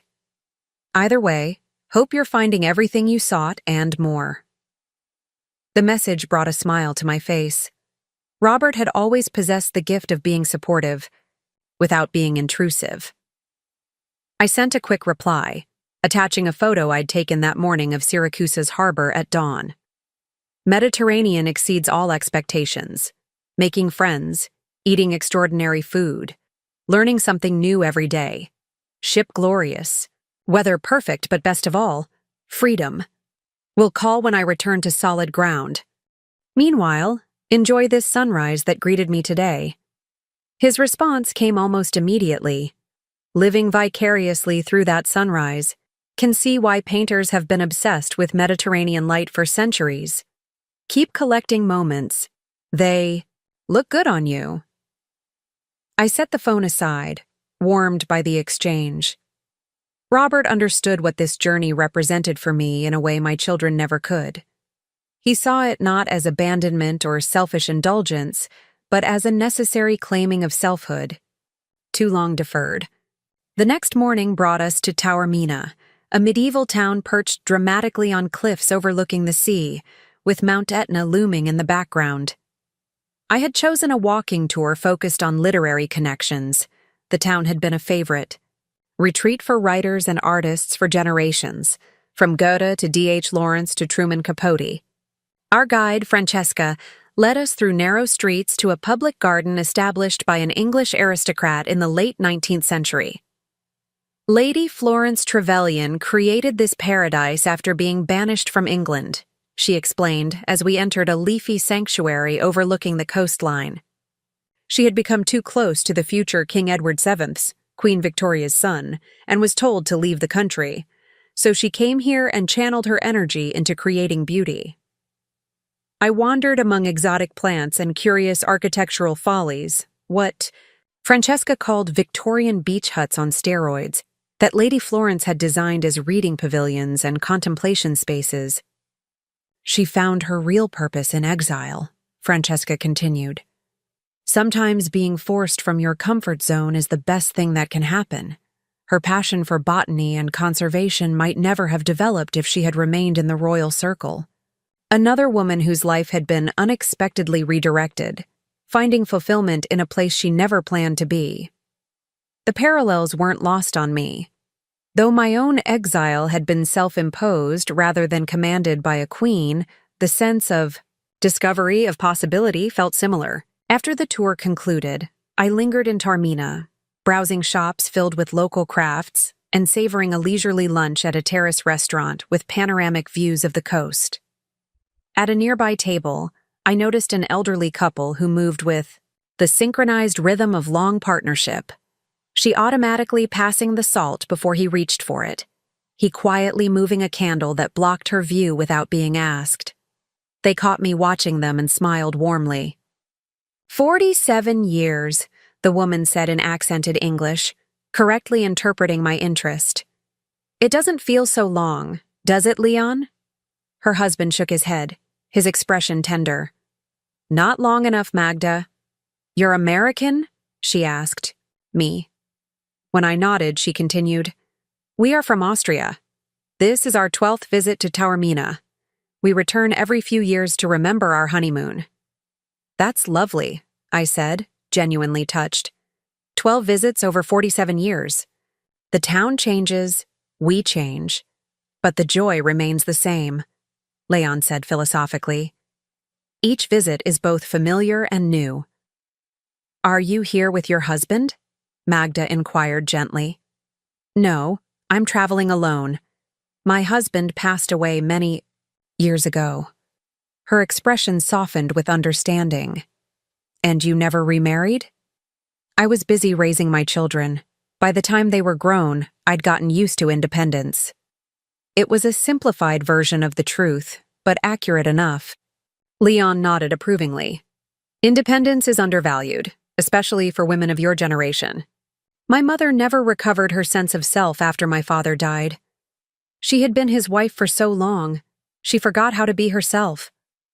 My children think I've lost my mind, I admitted, surprised by my own candor with these strangers.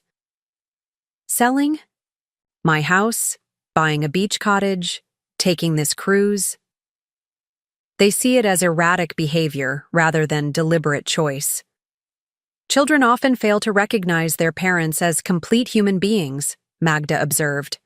To them, we are simply mother or father, roles rather than people with our own dreams and desires. They'll adjust, Leon added confidently. Or they won't. Either way, you must live authentically. That's the greatest gift you can give them, the example of someone who honors their own spirit. Their words stayed with me as I returned to the ship, a gentle validation from unexpected sources. This was becoming a pattern on the voyage. These moments of connection with strangers who seemed to understand my journey intuitively, who offered wisdom without judgment or agenda. That evening at the captain's table, conversation flowed easily among the assembled guests.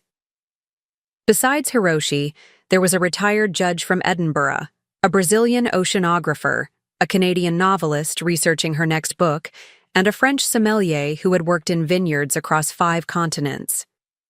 The captain himself, a Norwegian with a dry wit, guided discussions with the skilled diplomacy of someone accustomed to managing diverse personalities in confined spaces.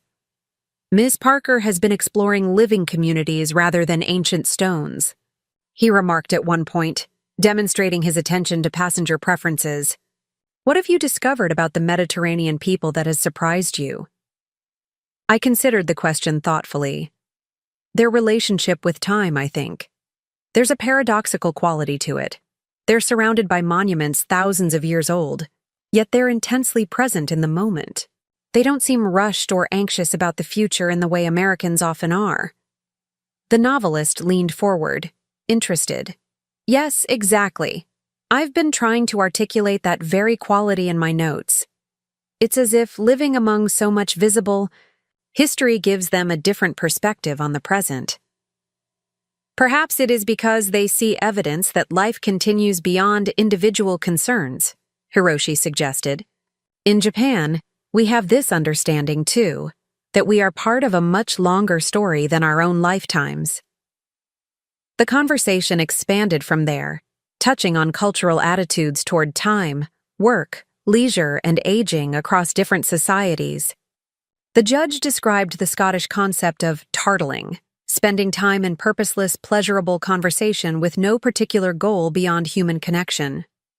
We've nearly lost the art of it in our productivity-obsessed era, he lamented.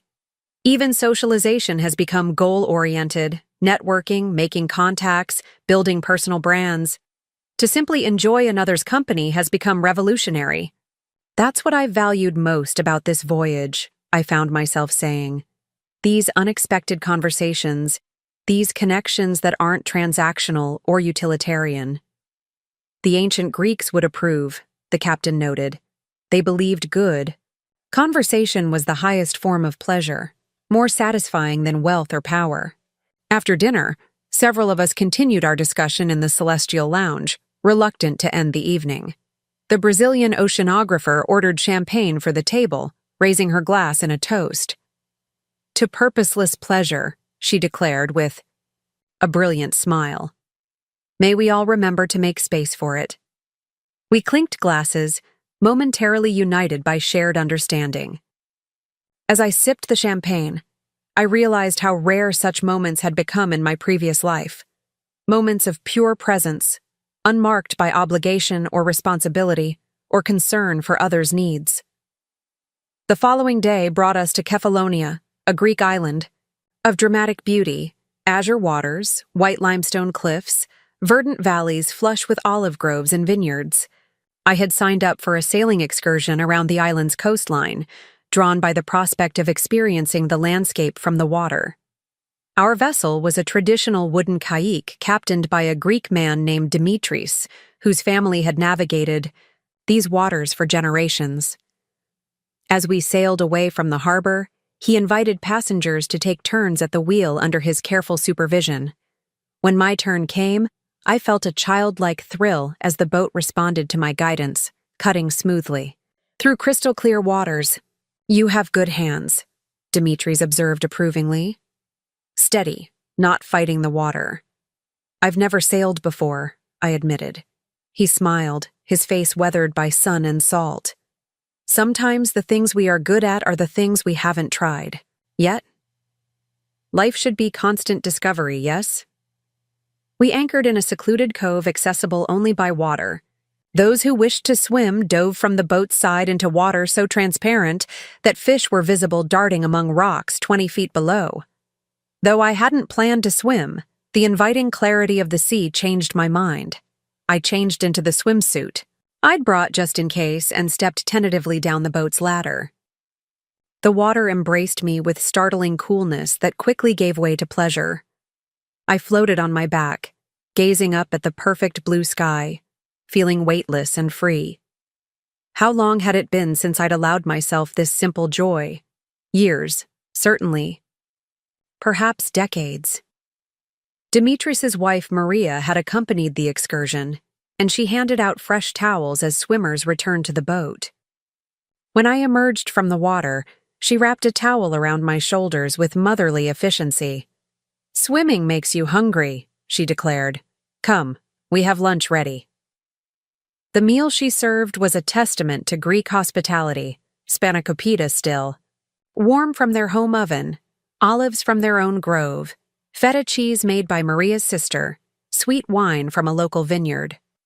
We ate family style, passing dishes around the boat's central table, exclaiming over flavors both familiar and new. A young couple on their honeymoon asked Dimitris and Maria how long they had been married. 35 years, Maria answered, exchanging a look with her husband that conveyed volumes of shared history. "Any advice for us?" the bride asked. Dimitris considered the question seriously. "Remember that you are still two people, not one. Like sailing partners, working together toward the same destination, but each with your own role, your own strengths. And never go to sleep angry," Maria added with practical wisdom. Arguments seem bigger in the dark. The simplicity of their advice, delivered without pretension or sentimentality, struck me as profound. Remember that you are still two people, not one. How often had I lost sight of that principle in my marriage, in my parenting, in my relationships generally? How completely had I subsumed my own identity into the roles I played for others? As we sailed back to port, the late afternoon sun gilding the limestone cliffs, I found myself reflecting on the many marriages I had witnessed throughout my life. Frank and I had been happy enough, but his early death had cut short the deeper evolution of our relationship. Had we stayed together, Would we have achieved the easy synchronicity of Leon and Magda in Taormina?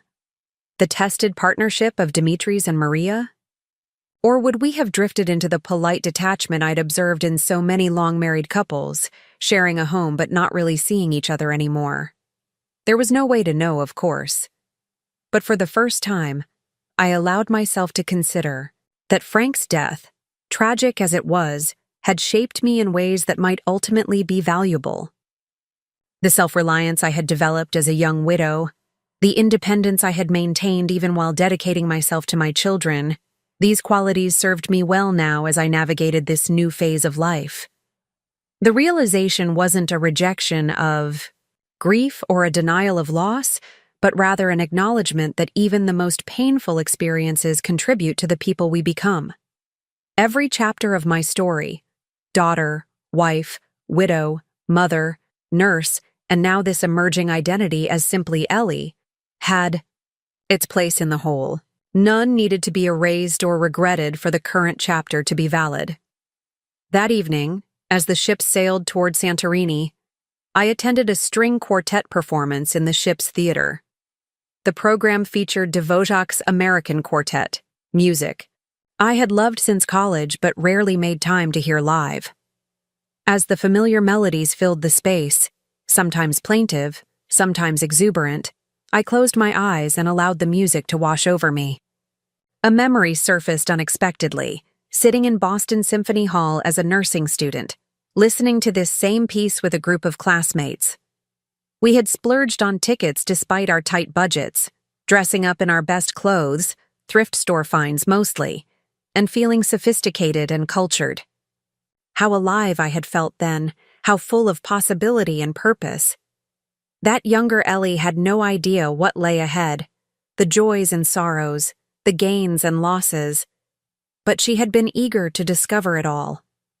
I felt a sudden surge of tenderness toward that younger self, and toward all the selves I had been since.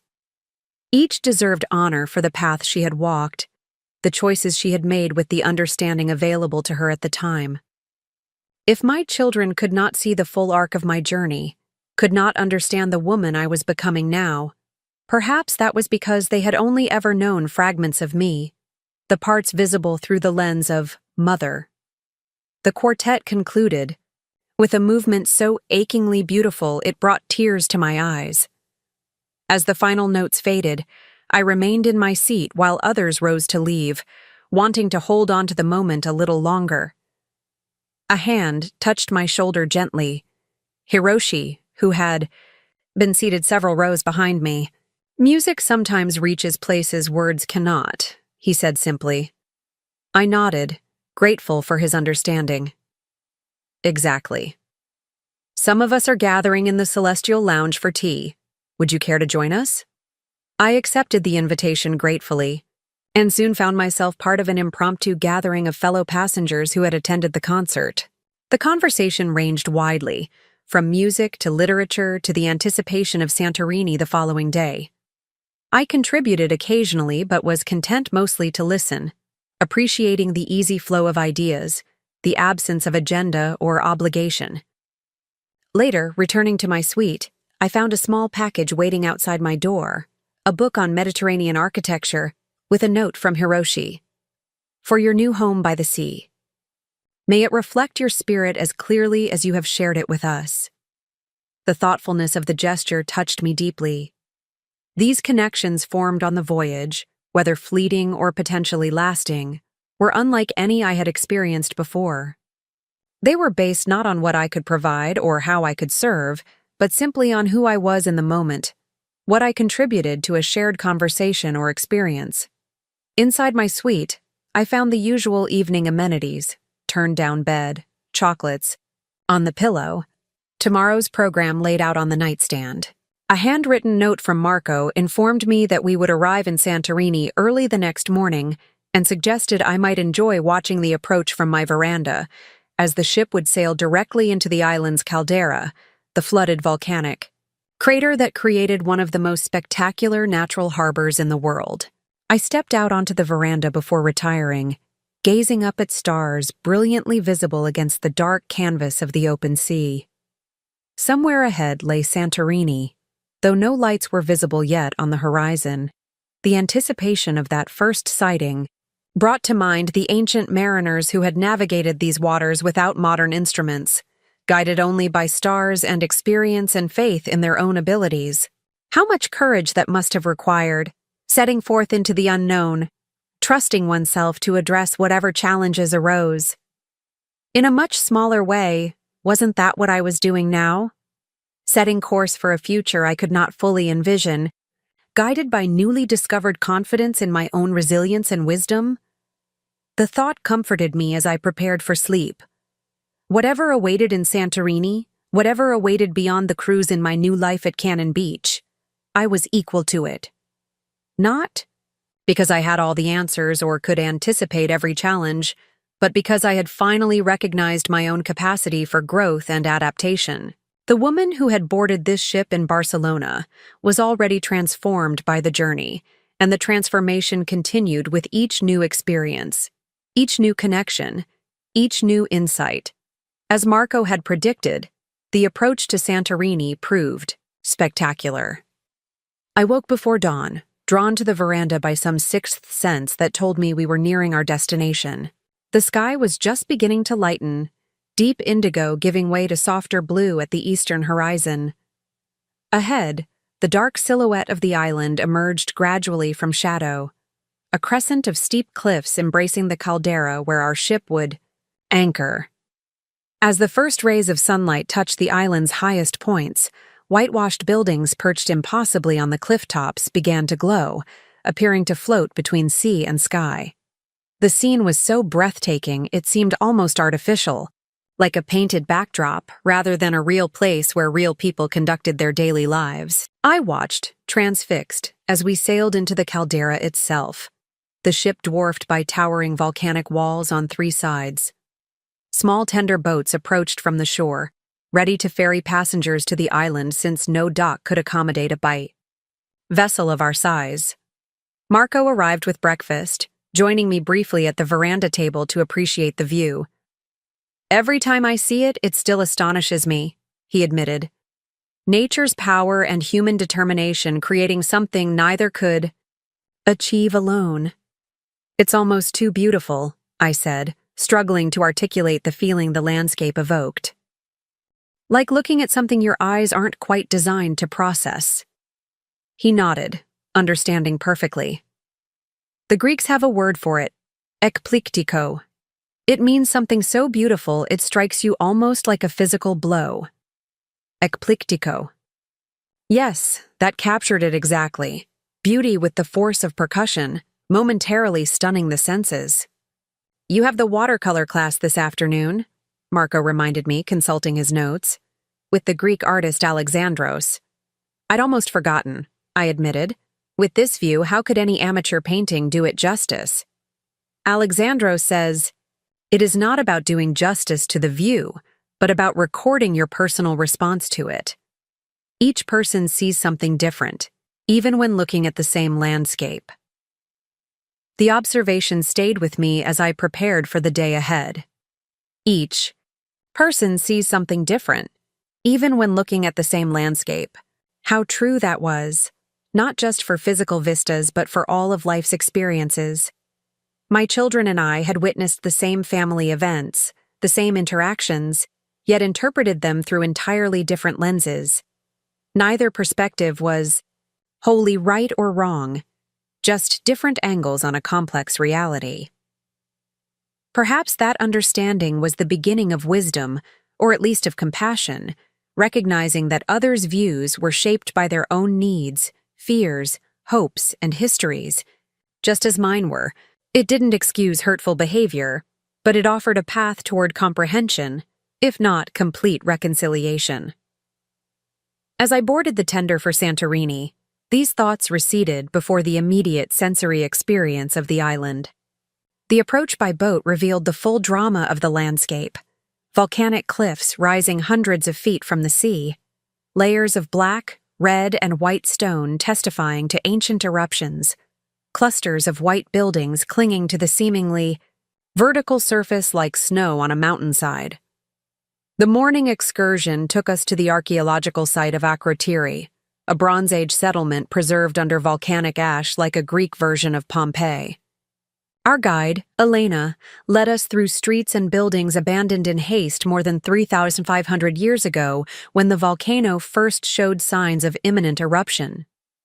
Unlike Pompeii, no human remains were found here, she explained as we examined frescoes, still vibrant with color after millennia.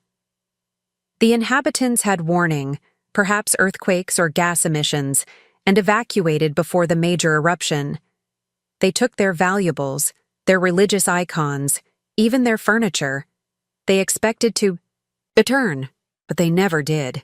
The eruption that followed was one of the largest in human history, fundamentally altering the Mediterranean world. Some scholars connected it to the legend of Atlantis, an advanced civilization suddenly swallowed by the sea. Standing in those ancient rooms, I felt an unexpected kinship with the long-vanished residents. They, too, had planned for a future different from the one that arrived. They, too, had made choices based on the information available to them at the time. They, too, had left behind one life expecting to return to it, only to find themselves thrust into entirely new circumstances. The archaeological site, profound as it was, served as prelude to the watercolor class that afternoon. The classroom space was a covered terrace at a small art center in Oia, the most picturesque of Santorini's villages. 8 of us gathered around tables positioned to capture spectacular views of the caldera, the volcanic basin now filled with seawater so intensely blue it seemed artificially colored.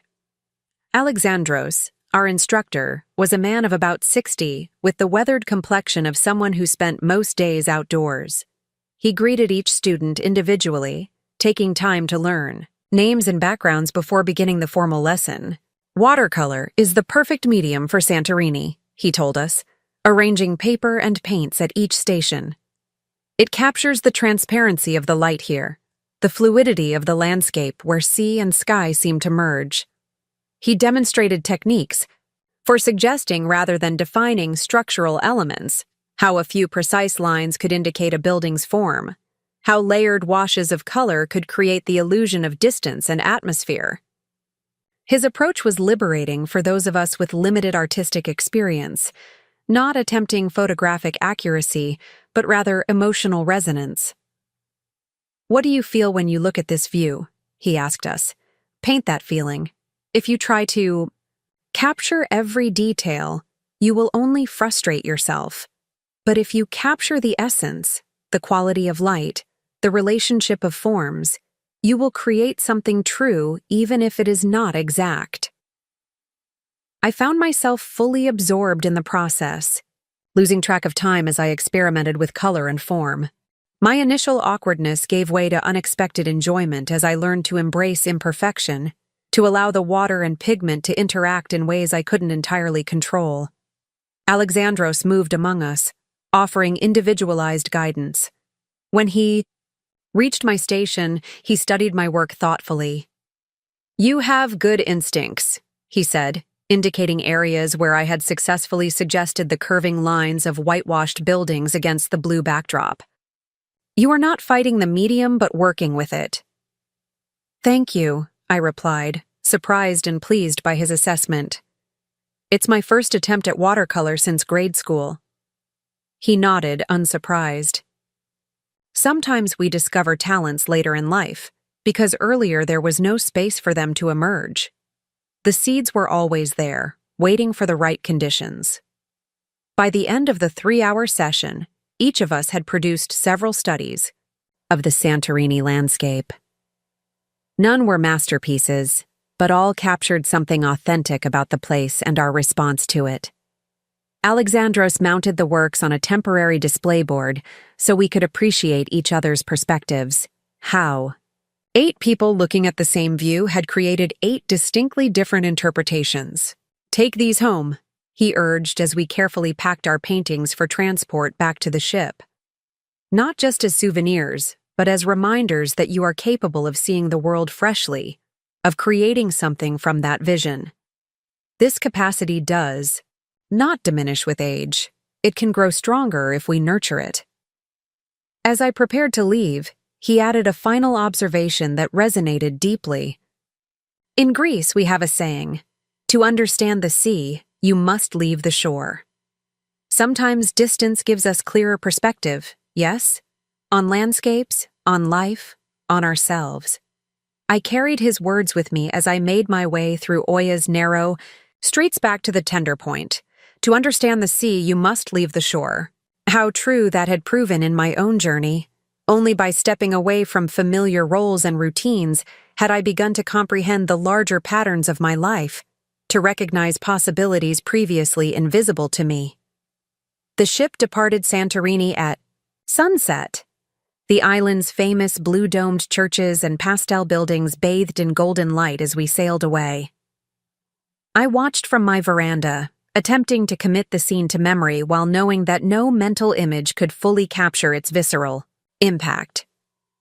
As twilight deepened into full darkness, the island's lights twinkled like earthbound stars against the black volcanic cliffs. Even in recession, Santorini maintained its power to inspire awe, perhaps even more so as distance transformed the tangible place into memory and feeling. Marco appeared with evening refreshments, pausing to appreciate the view alongside me. "Santorini remains with you long after you leave it," he observed. "It becomes a reference point. Other places are beautiful, but they are beautiful in a different way." "I think I understand what you mean," I replied. "It's singular." He nodded, satisfied with the description. Tomorrow we reach Athens, the final port before we begin our return journey westward. How quickly 18 days can pass. The reminder sent a small pang through me. Despite my excitement about the cottage in Cannon Beach, about beginning my new life there, I felt a distinct reluctance to see this voyage end. On board, I had discovered a version of myself previously unexpressed, curious, adventurous, open to new experiences and connections. Would I be able to maintain that self once I returned to American soil, once the practical matters of settling into a new home demanded attention? As if reading my thoughts, Marco added, "The true art of travel is bringing home not just souvenirs but transformation, taking what we have learned and allowing it to reshape our everyday lives." "Is that possible, do you think?" I asked. "Or does the old reality eventually reassert itself?" He considered the question seriously. "I believe it depends on intention. Travel can be either escape or education. If we approach it as temporary release from our real lives, then yes, reality reasserts itself when we return. But if we travel to discover truths about ourselves and the world, those discoveries remain available to us wherever we are." His perspective comforted me. The insights gained during this voyage, about my capacity for joy, for independence, for meaningful connection outside familiar roles. These were not location-dependent. They were internal shifts that could accompany me back to Oregon, informing the next chapter of my story. Athens awaited tomorrow, with its ancient wisdom and modern energy. Then the westward journey would begin. Mykonos, Corfu, Dubrovnik, Venice, before returning eventually to Barcelona, where the circular voyage would complete itself. But I would not be the same woman who had embarked 18 days earlier. The external itinerary might be circular, but the internal journey moved ever forward, each experience building upon the last, creating a person both familiar and new. As the last lights of Santorini faded from view, I felt a curious sense of anticipation rather than loss. Whatever lay ahead, on the remainder of the cruise and beyond, I was ready to meet it with the confidence of someone who had finally recognized her own resilience, her own capacity for growth and adaptation, her own worthiness of joy. Never postpone joy.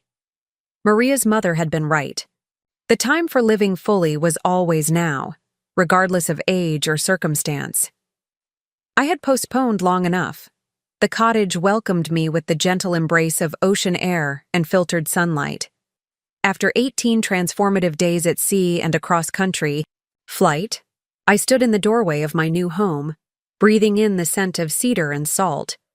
The moving company had arranged the furniture according to my instructions. My reading chair positioned by the window overlooking the beach. My grandmother's desk nestled in the sunroom where morning light would make writing a pleasure. I wandered, from room to room, rediscovering possessions carefully selected from my former life and finding them transformed by their new setting. The watercolor paintings from Santorini, now professionally framed, added vibrant touches to clean white walls. The photograph from the captain's dinner, me in the midnight blue gown raising a glass to the stars, occupied a place of honor on the mantel. The cottage felt both familiar and new, like a melody I'd always known arranged in a different key. Smaller than my Portland house, but more thoughtfully designed, with nothing superfluous or merely habitual. Every item, every arrangement represented a conscious choice rather than accumulated circumstance. I stepped onto the back deck, where weathered stairs led directly to the beach. The Pacific stretched before me, vast and changeable, so different from the Mediterranean's intimate azure. Here the water was steely blue-gray, powerful and untamed, with waves that spoke in constant thunderous whispers. I had deliberately chosen this wild northern coastline over more manicured beaches. Something about its raw honesty called to me, its refusal to be anything but exactly what it was. Cannon Beach Village lay a short walk away, its main street, lined with galleries, bookshops, and cafes. I had already joined the community center, signed up for those watercolor classes, introduced myself to neighbors. Tomorrow I would attend my first meeting of the local book club, bringing homemade cookies and opinions about the month's selection. Small steps toward building connection in this place I had chosen for myself. My phone chimed from inside the Chi. Cottage. A text alert. For a moment I considered ignoring it, reluctant to break this peaceful homecoming with demands from the outside world. But curiosity won out. Perhaps it was Dr. Chen checking that I'd arrived safely, or Hiroshi sending architectural insights for my new space. The message was from James. The twins' school play is next Friday at 7. They're asking if Nana will come. Let me know if you need directions to the cottage after. No accusations, no emotional manipulation, just a simple invitation accompanied by acknowledgement, however minimal, of my new living situation. Progress of a sort. I texted back. Wouldn't miss it. We'll drive in Friday afternoon. Might be nice if they could visit the cottage sometime. The bunk beds are ready and waiting. His response came quickly. They'd like that. Maybe during spring break? Perfect, I replied, adding a simple heart emoji, an olive branch extended across the digital divide. I returned to the deck, watching gulls wheel against the darkening sky as sunset painted the ocean in impossible colors. The magnificent cruise ship was thousands of miles behind me now, but its lessons remained, about possibilities, about connections, about the courage to create a life of my own design. Somewhere in Aspen, my children and their families were adjusting to the reality of a mother who had stepped outside their expectations. The path to true understanding might be long, might never be fully realized.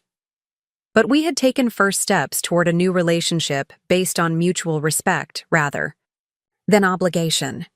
The evening breeze carried the scent of wild roses from a neighboring garden.